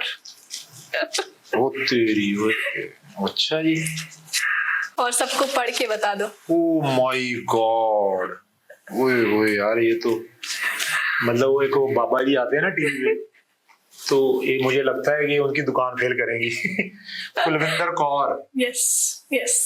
वाह यार, वेरी गुड। तो मतलब वाकई मैं ये कहना चाहूंगा अपने आपकी ऑडियंस को कि जो अंधविश्वास लोग करते हैं, तो ये एक मतलब ये प्योर स्किल नॉलेज है, स्किल है। तो ये मतलब मैं हैरान हो गया, ये वो नाम है जिसको मेरी फैमिली या मेरे कॉमन दोस्त जो मेरे आसपास 50 लोग हैं वो भी नहीं जानते, तो इसका नाम तो दूर है। तो इन्होंने वेरी गुड यार, सब यार कमाल है, मजा आ गया, मजा आ गया, कमाल है। तो ये कुलविंदर कौर जी, आपको मैंने याद किया, देखो कितने बड़े आर्टिस्ट ने आपका नाम लिखा है। तो आप जहाँ भी रहे खुश रहें, आपका परिवार हेल्दी रहे। बिल्कुल, थैंक यू सर। वापस करें, स्विच करें कॉन्वर्सेशन पे। बिल्कुल, thank you thank you thank you. वैसे पाजी, मजा तो आपने बांध दिया, मगर आपकी वर्सेटैलिटी की दाद देनी पड़ेगी। मतलब एक है कॉमेडी स्टाइल, एक है मिमिक्री, और एक है सिंगिंग, और एक है एक्टिंग। सारे स्पेक्ट्रम्स आपने कवर कर लिए। आप मतलब बहुत कम होता है ऐसा, hardly seen anybody in the comedy space जो एक्टिंग में भी उतरा, और आप उतरे हो। कैसा रहा वो अनुभव? ये वही है कि जैसे हमारी हलवाई की दुकान थी, तो मेरे डैडी रसगुल्ले बेचते थे, मैं हंसगुल्ले बेच रहा हूँ। लेकिन मुझे लगता है कि सबसे पहला गुरु जो आपका पिता होता है, अलग बात है आपको समझ बाद में आती है ना। तो मुझे लगता है कि मेरे डैडी ने एक बात सिखाई थी, जैसे वो ना दोपहर को खाने के लिए चले जाते थे, मैं ज़रा आया, लक सीधा करके आया, तुम ज़रा खड़। तो मैं इसीलिए दुकान पे जाता था कि वहाँ पर केबल तार लगी होती थी, फिल्में देखने को मिलेंगी। तो मैं डैडी चले जाते तो मैं फ़िल्म देखने बैठ जाता था ऐसे। तो पीछे एकदम से कई बार डैडी आ जाते, तो मैं फ़िल्म इतना मग्न हो जाता कि 2 घंटे कब निकले पता नहीं। तो डैडी मुझे डांटते थे कि यार तू काउंटर पे क्यों नहीं खड़ा, गले पे। मैं कहा डैडी जब ग्राहक आएगा तो खड़ा हो जाऊँगा, इसमें क्या। नहीं, ग्राहक ने तेरी वेट नहीं करनी, तुमने करनी है, ठीक है भी, वहाँ के अंदर खड़ा होना ज़रूरी है। तो फिर मुझे पता चला कि वो कुदरती मुझे स्टैंड अप कर रहे हैं, स्टैंड हो, खड़ा हो। ऐसे स्कूल में भी कोई शरारत होती, सबसे पहले मैं ही आता था, पिंटू खड़ा हो, चल स्टैंड अप, मैं खड़ा हो जाता था। तो वो चीज़ें कुदरती आपको बाद में समझ आती है कि यार ये चीज़ें वाकई ये सिखा रही थी। तो आपने जो सवाल पूछा हलवाई की दुकान से रिलेटेड है, तो क्योंकि वहाँ मैं दूध उबालता था, दूध मैं कुछ बना लेता था, मिठाइयाँ, लेकिन दिल से नहीं बनाता था क्योंकि मुझे वो करना नहीं था। दूध की दही भी बन जाती है, लस्सी भी बनती है, बर्फ़ी भी बनती है, खोआ भी बनता है। तो वही है, दूध होना चाहिए प्योर। कला जो है ना, सब चीज़ों का सुमेल है। जैसे फिल्म है, फिल्म 400 लोगों की इन्वॉल्वमेंट से बनती है।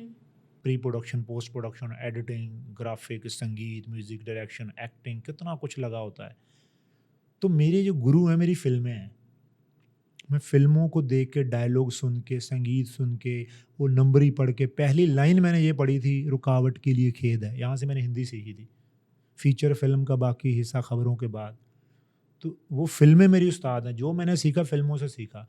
तो जो आपने 3-4 शैलियाँ ली, स्टैंड अप, मिमिक्री, गाना, एक्टिंग, ये उसी की देन है। क्योंकि अभी तो 4 आई हैं, बहुत कुछ आगे आ भी आ सकता है क्योंकि अंदर मेरे वो चीज़ है। फ़िल्म समंदर होता है ना, सुमेल होता है सब चीज़ों का।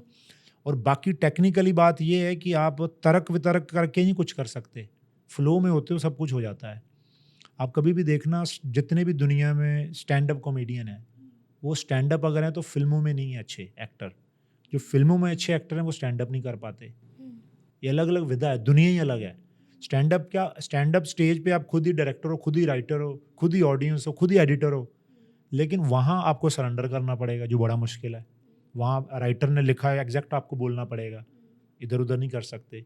डायरेक्टर को लगा यार ओवर हो गया ये, है ना? तो 4 बंदे, कई बार सिंपल खड़े होना, एक्सप्रेशन से आपको जवाब देना है, तो वहाँ आपका डायलॉग ही नहीं है। स्टैंड अप बंदे को तो खुजली होने लगती है। पंजाबी कहते पत्थरी होने लगी ढिड च, मैनू बोलने डायलॉग नहीं मिले। तो वो चीज़ है। तो ये चीज़ें तभी आती हैं जब आप न्यूट्रल हो। गाड़ी जैसे सफ़र करके पार्किंग में आके न्यूट्रल खड़ी हो जाती है ना, तो ये बड़ा ज़रूरी है लाइफ में। तो मैंने वो सीखा है उस्तादों से। मेरे जितने उस्ताद हैं, चाचा रौनकी राम मेरे, जिनसे मैंने स्टेज सीखा, अभी स्टेज पे कैसे लाइव रहना है, कैसे बातों में बातें निकालनी है, क्योंकि वो इतने हम्बल आदमी हैं रियल लाइफ में। इतने बड़े मतलब cricket commentator, director, writer, producer, मतलब वॉइस ओवर आर्टिस्ट, क्या नहीं है उसके अंदर टैलेंट बंदे में। लेकिन वो रियल लाइफ में एक आम बंदा है। तो वहाँ से मैंने ये सीखा कि आम रहो, नॉर्मल। जब आपको मौका मिले स्पॉटलाइट तब वो दिखाओ। तो मेरा लाइफ का ये है। इसीलिए मैं फ़िल्मों में भी मुझे अच्छा लगता है। लेटेस्ट मैंने फ़िल्म की कुलचे छोले, जो 2 साल पहले आई थी, अभी वो ओटीटी पे आएगी जल्दी। जी। तो जो लोगों के कमेंट थे वो इतने अच्छे थे, मतलब लोगों ने बोला कि यार एक बंदे ने पूरी फ़िल्म सँभाल ली।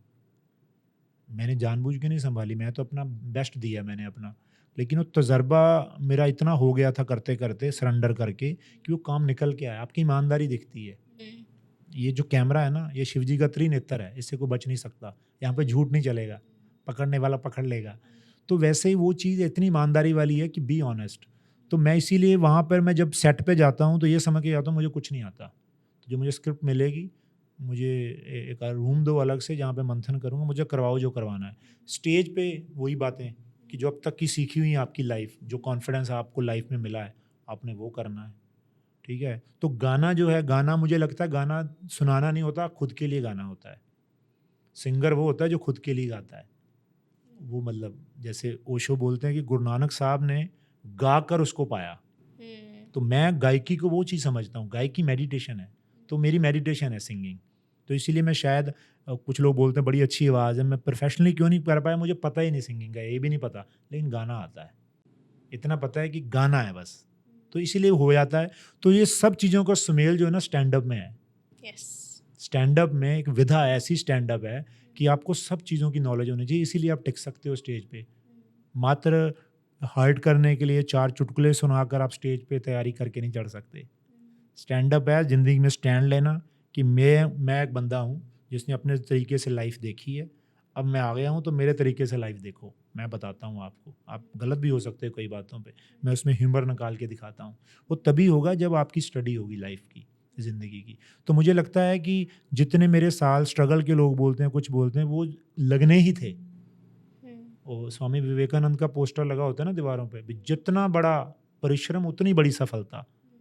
First deserve then desire. जो आपने सोचा हो उसके लिए मेहनत करने के लिए तैयार रहो। तो स्टैंड अप अपने आप में बहुत बड़ी चीज़ है। स्टैंड अप एक्टिंग भी कर सकता है, एक्टर स्टैंड अप नहीं कर सकता। Yes, yes, certainly agree. Stand up लेकिन आपको वो अलग अलग विधा है। जैसे अब हम बातें कर रहे हैं कॉमेडी पे, कॉमेडी, मिमिक्री, मिमिक्री अच्छी बात है, अच्छी टाइम है ना, फ्लो बना हुआ है। तो ये पता होना चाहिए करने, पूछने वाले को भी, बताने वाले को भी, तो फिर ऑडियंस को मज़ा आएगा। पता चले आपका फ्लो नहीं आगे पीछे, ऐसे ही ज़िंदगी का मुझे लगता है फ्लो है कि आपको पता होना चाहिए कब क्या बात करनी है। तो फिल्म अलग है, गाना अलग है, वो अलग है, लेकिन सब में एक ही चीज़ है, प्योरिटी फीलिंग। यस। मैंने अभी आपसे ये सीखा, मैं बहुत पहले पढ़ा था, बट आपने मुझे अपने पॉडकास्ट के थ्रू, अपनी बातों के थ्रू फिर से एक बार रियलाइज़ करवा दिया।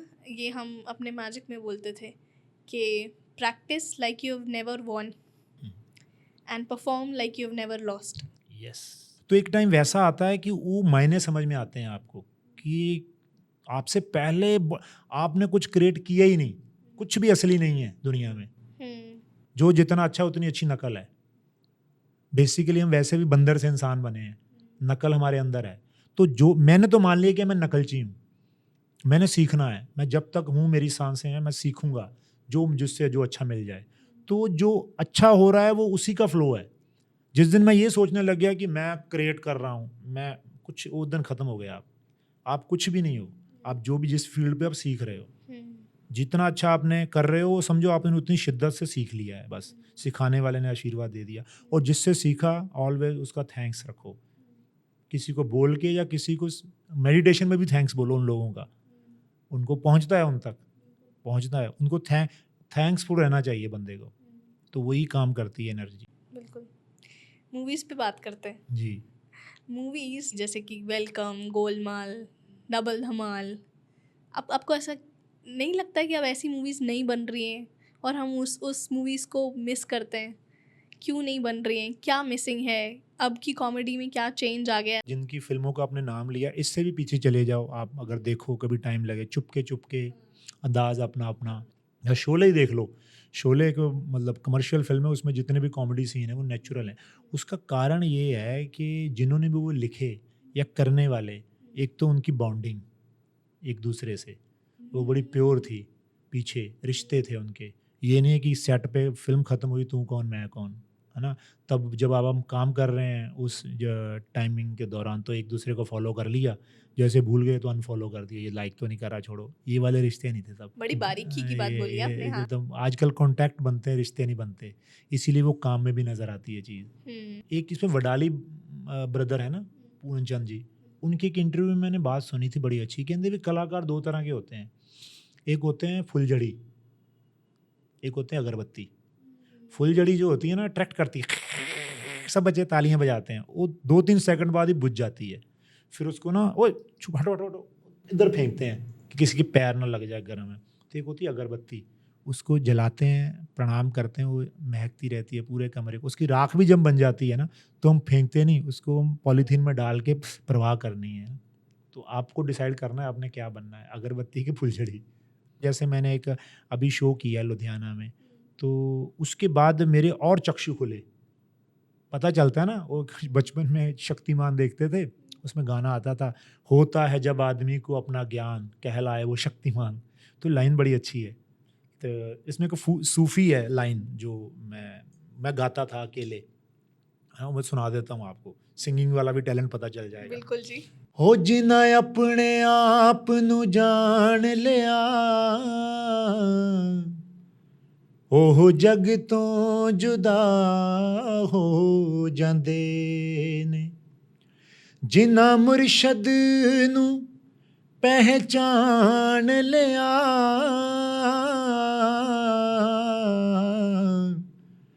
ਉਹ ਬੰਦਿਓਂ ਖੁਦਾ ਹੋ ਜਾਂਦੇ ਨੇ। ਹੋਰ ਵੀ ਨੀਵਾਂ ਹੋ ਫਕੀਰਾ, और भी नीवा हो।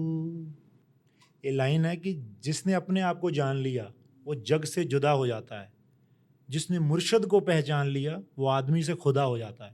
तो कलाकार पहली लाइन में आते हैं, पॉलिटिशियन, कलाकार, बिजनेसमैन, वो अपने आप को जान जाते हैं तो अलग नहीं होते, उनका काम दुनिया से अलग कर देता है उनको, चाहे वो कम आए ज़्यादा आए कमाए, लेकिन लोग कहते हैं यार उसके पीछे उसको फॉलो करते हैं। तो है दूसरे में तो वो आए हैं कबीर साहब, गुरु नानक, ओशो, जिनको भगवान मानते हैं लोग, है ना। तो ये बंदे उनमें आए जिन्होंने उसकी वो अलग दौड़ है, जिनको हम फॉलो नहीं कर सकते, वो बहुत बड़ी चीज़ें थी, बहुत बड़े संत थे, लोग थे, मतलब रूहें थी। सो जैसे मैं जॉनी लीवर जी को, है ना, हम दुनिया पसंद करती है उनको जी। तो उन्होंने एक स्टैंड अप को एक स्टैंडर्ड दिया इंडिया में जी। कि एक बंदा हंसाएगा, है ना। तो उससे पहले नहीं पता था किसी को। तो फिल्मों में भी और स्टेज पे एक ही बंदा है बॉलीवुड में जिसने स्टैंड अप में भी बड़ा नाम कमाया, आज भी शो कर रहे हैं, वो 60 के आसपास होंगे आई थिंक वो, तो आज भी कर रहे हैं, फिल्मों में भी कम कर रहे हैं और फिल्मों में कमाल का काम है उनका। तो दूसरा पंजाब में गुरप्रीत गुग्गी जी। वो जितने अच्छे एक्टर हैं उतने ही स्टेज पे हैं, और स्टेज पे भी वो मतलब कमाल, जिस स्टेज पे भी जाएं वैसा बोल देते हैं, सीरियस भी, स्पीच भी, कॉमेडी भी, हर तरह, मतलब speaker is very good speaker, क्योंकि पढ़ते बहुत हैं। फिल्मों में भी कमाल के एक्टर हैं क्योंकि थिएटर से स्टार्ट किया हुआ है उन्होंने। तो ये 2 एग्जाम्पल हैं, है ना। तो पाकिस्तान में भी हैं, लेकिन हम इंडिया की बात करते हैं। तो इसके बाद में कोई एग्जाम्पल नहीं है और जिसने फिल्मों में की, सबने करना अलग बात होती है, अपने आप को मनवाना अलग बात होती है ना। तो मुझे लगता है कि मेरी जो जर्नी है, कई बार लोग बोलते हैं कि यार you are very good stand up, आपको वो लेवल नहीं अभी तक मिला जिसके आप हकदार हो। या फिल्म में मुझे कई बार देखते हो यार तुम तो, जिसको पंजाबी में बोलते हो यार तू तो खा गया कैमरे नू, ये बहुत बड़ी बात है, लोग सुनते, लेकिन मैं इधर से निकाल देता हूँ।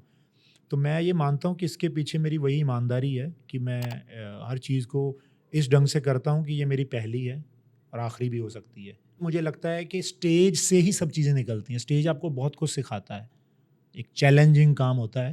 तो फिल्मों में तो लोग सिखा देते हैं आपको, फिल्मों में बहुत टैलेंटेड लोग बैठे हैं, डायरेक्टर आपको क्या ऐसी बातें करेगा कि आपका करैक्टर निकाल के रख देगा, मेकअप वाला ऐसा मेकअप करेगा आप खुद नहीं पहचान पाओगे, एडिटिंग वाला आपकी कमियां छुपा, मतलब बहुत लोग होते हैं फिल्मों में आपकी छुपाने के लिए। स्टैंड अप जो स्टेज है, तो ये ज़्यादा से ज़्यादा आर्टिस्टों को करनी चाहिए, भले ही आपका फील्ड ना हो, लेकिन सीखने को बहुत मिलता है।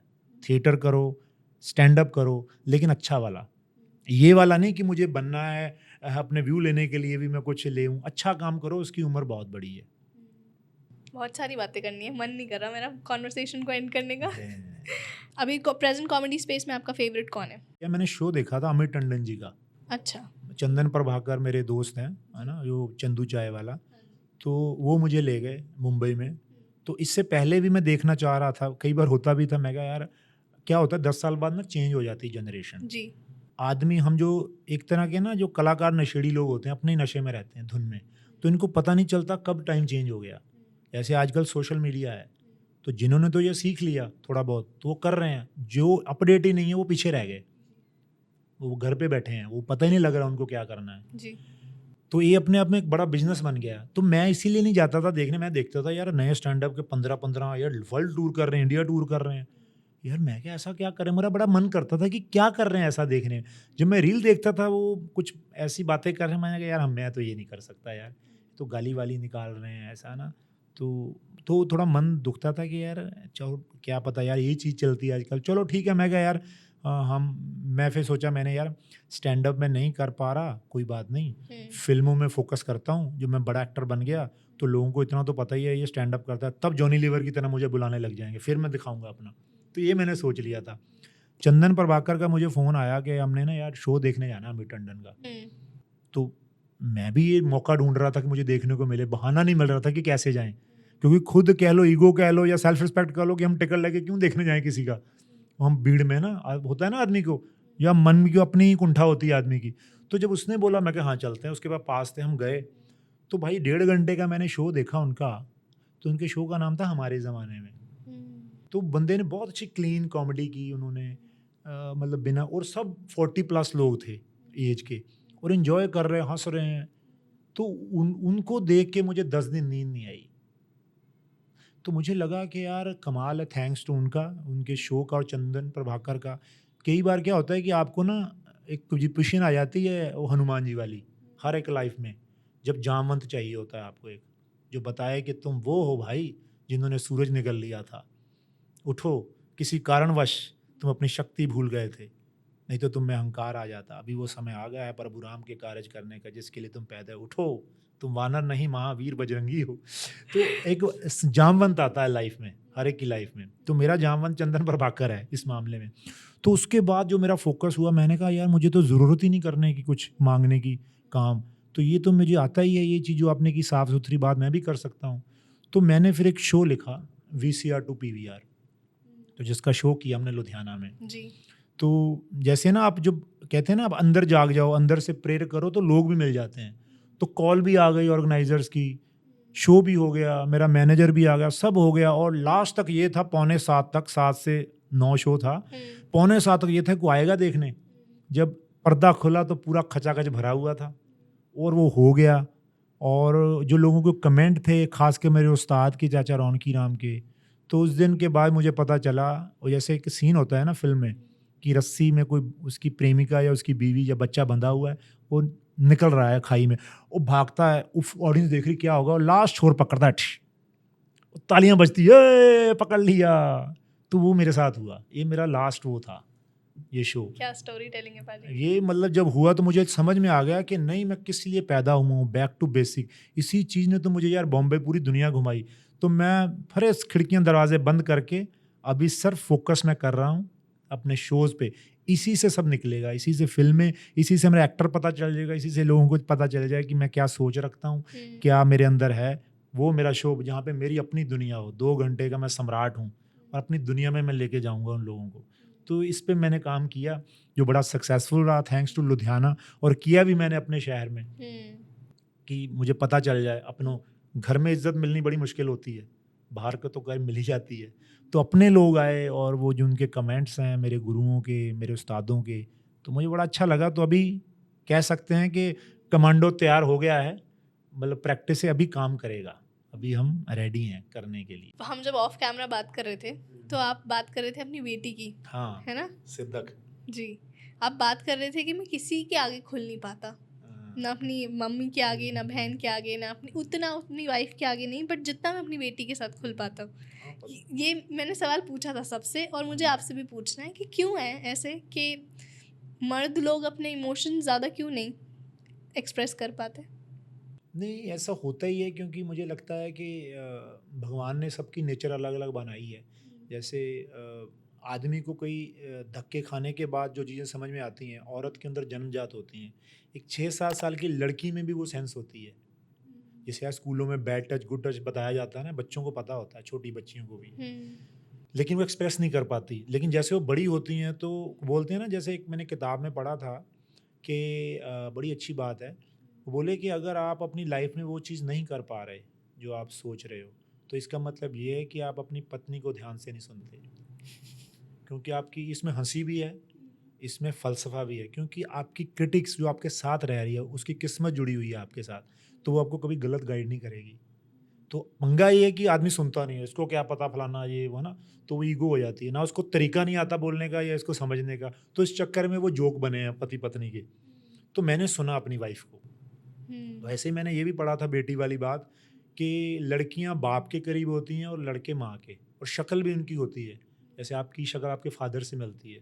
तो मैं उनको बोल भी रहा था आते आते, मैं क्या मैंने वो देखा अंचल का, और वो तो आपका फीमेल वर्जन है। तो बड़े खुश हुए, कहते यार ये बहुत नया है जसवंत फलाना है ना। तो क्योंकि मैंने सोच के नहीं बोला, फ्लो में सच है ऐसा। तो एनर्जी वो बातें, तो जो आपका भाई है वो आपकी मम्मी पे है, उसके अंदर नटखट नस है जो आपकी मम्मी के अंदर शरारत है, आपके अंदर फ़लसफ़ा है, डेप्थ है जो आपके फादर के अंदर है। तो दोनों का मिक्सचर है, लेकिन ज़्यादा भाव आपके अंदर वो रहेगा। जैसे मेरी बेटी है तो बिल्कुल मेरा मेरा फीमेल वर्जन है, ठीक है। तो मैं जैसे जो सुनी हुई थी बातें, लेकिन जब बेटी आई तो समझ में आया। एक तो मुझे रिस्पेक्ट तो मैं हमेशा ही करता था, लेकिन मुझे वैल्यू पता चली कि घर में बेटी की वैल्यू क्या होती है, कि औरत कितनी ज़रूरी होती है होनी लाइफ में, और कलाकारों के तो बहुत ज़्यादा, क्योंकि आप तो सिर्फ फीलिंग की ही खाते हो ना। तो बेटी बात सच है कि मैं माँ को नहीं, माँ का माता भगवान है, तो मैं माँ से बात ही नहीं कर सकता, पता है। वीडियो कॉल पे करते, मम्मी मेरी अमेरिका गई तो मैं काम की माँ आई कांटेक्ट नहीं करता, क्यों मुझे लगता है मैं करूँगा तो मुझे रोना आ जाएगा, ऐसा है। तो पत्नी को ये बता दिया कि अगर यार इसको बता दिया मैं कितना प्यार करता हूँ, ये सर पे ना चढ़ जाए मतलब पार्ट ऑफ जॉब।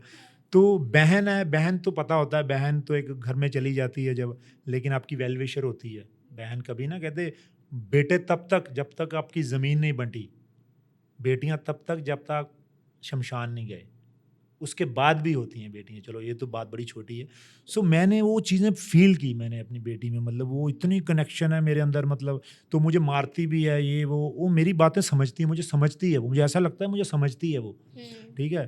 तो मुझे हीरोइज्म मेरा जो है उसको उसकी आंखों में दिखता है, कि जो मुझे लगता है मैं खुद अपने बारे में सोचता हूँ ये सोचती है। तो अभी थोड़ी सी छोटी सी बात है, मैं बताता हूँ। वो ना मुझको लोरी सुनाता हूँ, जैसे छोटी थी ना तो बोलती है पापा मेरे ऐसे ऐसे ना लोरी गाओ। तो मैं उसको कैसे बोलता था, उसके ऐसे मैं करके मैं क्या, सिद्दक जो है वो बहुत प्यारी बच्ची है, वो बड़ी होके ना डॉक्टर बनेगी, वो बहुत अच्छी इंसान बनेगी, गरीबों का भी इलाज करे, ऐसे पॉजिटिव बातें ना। तो उसके छोटी सी तब ऐसे मैं गा के बोलता था, सिद्दक जो है इधर करके। तो उसके अभी वो क्या करती है, बड़ी हो गई 7 साल की, तो अभी कई बार मुझे पापा तुम्हारी मसाज करूं, तो मेरी पीठ पे चढ़ जाती है। तो एक दिन मैं ऐसे लेटा तो मुझे कर रही है, पापा बहुत बड़ा आदमी बनेगा, उसके बाद बहुत पैसे आएंगे, वो हमें वर्ल्ड घुमाएगा, उसके अंदर बहुत एनर्जी है, वो जल्दी कभी भी बूढ़ा नहीं। वैसे मैगी ये कहाँ से सीखा इसने? तो मुझे इतनी एनर्जी, ऐसा लगा भगवान ने बोला। तो उस दिन के बाद मेरे इतना पेन था, मुझे 3-4 मल्टीपल प्रॉब्लम हो गई जो मुझे कभी नहीं हुई, खत्म, मेरी ठीक हो गई। शब्दों मतलब बच्चा बोल रहा है छोटा सा, और मैंने सिखाया थोड़ी उसको, तो उसके अंदर वो तो मैंने कहा ये चीज़ मतलब वो देखो ये चीज़ें सब हो गई ना, आपके अंदर भी सेम फीलिंग आई। तो मुझे लगता है कि बेटी जो है वो आप मेरे को शेर है कि किस्मत में क्या लिखा है, इसको देख के मैं टाइम वेस्ट क्यों करूं, बेटी की मुस्कुराहट देखकर समझ जाता हूं कि खुदा मुझ पे मेहरबान है। तो जिस घर में पत्नी, माँ, बेटी, ये 3 रिश्ते हैं, है ना, बहन, 4 रिश्ते हैं, उसके बाद आदमी जो बनाता है वो दुनियादारी होती है। ये 4 रिश्ते हैं जो भगवान आपको दे। अगर ये खुश है ना, तो दुनिया की कोई ताकत आपको बीट नहीं कर सकती।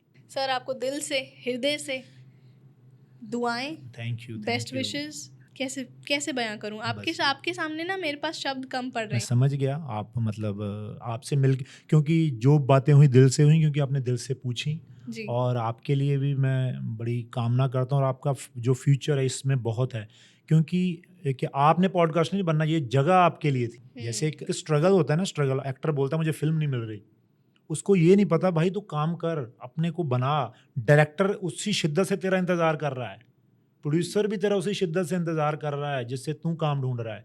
तो आप अपने आप को हल्के में कभी मत लो। हर आदमी आपकी वेट कर रहा है, आपकी ऑडियंस वेट कर रही है, पहले आप तैयार हो बस, वो उसको पता है कब करना है। तो आप बस लगे रहो, जो भी आप काम करते हो 100% दो, और आप देती हैं, आपका काम बड़ा अच्छा है। आपकी इंटरव्यू देखी थी मैंने, तो मुझे दिल से आया था कि यार ये पॉडकास्ट में मुझे ज़रूर जाना है, तो मैं आया, तो मुझे अच्छा लगा। एक तरह ये भी एक वो क्या बोलते हैं ना, छोटे होते फिल्मों में देखते थे मनोवैज्ञानिक ऐसे बोलते हैं ना, साइकेट्रिस्ट, तो आपको आधे पौने घंटे में आपकी बातें सुनते हैं, तो बाद में आपको पता चलता है आप कहाँ फंसे हुए हो। तो मुझे बोलते बोलते कई चीज़ों खुद से मैंने सीखी, तो थैंक्स टू यू, क्योंकि अगर आप वो एनर्जी लेके नहीं पूछते बैठे होते तो मैं वो नहीं करता। आपसे मैंने एक और चीज फिर से मुझे रिमाइंड करा दी गई, सोच ऊंची सिर नीवा। मन नीवा मत तुच्ची, होकस हो, होकस भी होना पड़ेगा, ये नहीं होगा, 500 के नकली नोट नहीं होंगे तो असली का पता नहीं चलेगा। फोकस होने के बाद ही फोकस होता है, इसमें 30 साल भी लग सकते हैं, 25 भी, घबराओ मत, लगे रहो। जिस दिन फोकस होगा उस दिन नवाजुद्दीन सिद्दीकी, अमरीश पुरी, बोमन ईरानी, सत्येंद्र सरताज, जितने लोग आए 40 के बाद हिट हुए हैं। तो ये होता है, ये आपको नहीं पता कब होना है। तो फोकस जो भी हो रहा है फ्लो में बहते रहो, आपका एक पड़ा हुआ है, आपका ड्यू बाकी है। मतलब वो कहते हैं ना, पिक्चर अभी बाकी है मेरे दोस्त, मेरा है पिक्चर तो अभी शुरू हुई है मेरे दोस्त। सर ये आपकी हम्बलनेस है जो आप ये सब बातें कर रहे हो, बट ये हम्बलनेस ही आपको यहाँ तक लेके आई है। फोकस फोकस में जाते जाते आपको दिल से धन्यवाद करती हूँ। Thank you for your time. आप आए, आपने समय निकाला, आपने इतनी खूबसूरत कॉन्वर्सेशन की, और हम पार्ट 2 ज़रूर लेके आएंगे। थैंक यू, श्योर श्योर, है बहुत ना? बातें रह गई हैं। हाँ। और थैंक यू, आपने भी समय दिया ऑडियंस को, और ऐसे ही आप इनको प्यार दें होकस फोकस को, क्योंकि ये बहुत टैलेंटेड हैं। और ऑडियंस क्या है कि जब ना मार्केट होती है, जब मूंगफली का टाइम आता है ना, मूंगफली का, तो लोग मूंगफली खरीदते हैं 2-3 महीने, लेकिन बादामों के रेट कम नहीं होते, बादाम वही रहते हैं महंगे वाले। तो ये महंगी वाली पॉडकास्टर हैं, तो इसको अभी से फॉलो कर लो, आने वाले टाइम में इसकी महंगी सब्सक्रिप्शन भी पेमेंट करनी पड़ेगी। ये पॉडकास्ट मैंने पहली बार देखा कि जहाँ पे मुझे भी मैजिक देखने को मिला। अब तक स्कूल में देखा था एक आध बार, या टीवी में देखा है ना, तो ये लाइव देखा, ये पॉडकास्ट मैंने नहीं देखा, क्योंकि तो ये मेरे लिए बड़ा नया एक्सपीरियंस है, और आपका नया टैलेंट पता चला, और आपकी मुझे रेंज पता चली, है ना। तो बहुत आपको भी शुभ इच्छाएं, ऐसे ही आप एंटरटेन करती रहें और अपना जादू बिखेर दें दुनिया में। बिल्कुल। जावेद अख्तर साहब ने एक बात कही थी कि जो शब्द होते हैं ना, वो मतलब जो आपके थॉट्स होते हैं वो शब्द नहीं होते। जैसे ईंटें मकान नहीं होती, मगर मकान ईंटों से ही बनता है। तो आपको ना अपनी वोकैबुलरी बहुत स्ट्रॉन्ग रखनी पड़ेगी। आपको जितने ज़्यादा आपके पास ईंटें होंगी उतने बड़ा मकान बना पाएंगे आप, उतनी ज़्यादा अपनी बात अच्छी तरह से व्यक्त कर पाएंगे। और वो कला, वो रहमत मुझे आज आपके पॉडकास्ट में दिख गई, आपकी भी रेंज। अरे तो थैंक यू, बस आपको दिल से धन्यवाद, दिल से दुआएं। आप भी जादू फैलाते रहो, हंसी फैलाते रहो, प्यार फैलाते रहो। कि मेरा मुझ में कुछ नहीं, जो कुछ है सो तेरा, बस यही है। बस यही है। Thank you so much. Thank you. I had a extremely fun conversation, मज़ेदार conversation with him, and मुझे याद है कि मैं उनके एपिसोड्स को रिव्यू कर रही थी उनके आने से पहले, तो शेखर सुमन सर ने ना उन्हें एक कॉम्प्लीमेंट दिया था जो मैं इस पॉडकास्ट में उनके लिए बोलना चाहूँगी कि जसवंत पाजी तुसी कॉमेडी दी होप हो और लाफ्टर की तोप हो। I really enjoyed this conversation with him. I really hope कि आपको ही उतना मज़ा आया हो जितना मुझे उनके साथ ये एपिसोड शूट करने में आया। Please let me know in the comment section below कि आप और कौन से एपिसोड्स, कौन से टॉपिक, कौन से गेस्ट को हमारे पॉडकास्ट पर देखना चाहते हैं। Please give your guest recommendations in the comment section below. And also thank you so very much for supporting Hocus Pocus with Anshul. Within just 4 to 5 months of launching, we are close to hitting 10K subscribers. So please subscribe to our channel because हम बहुत ज़्यादा मेहनत कर रहे हैं यार।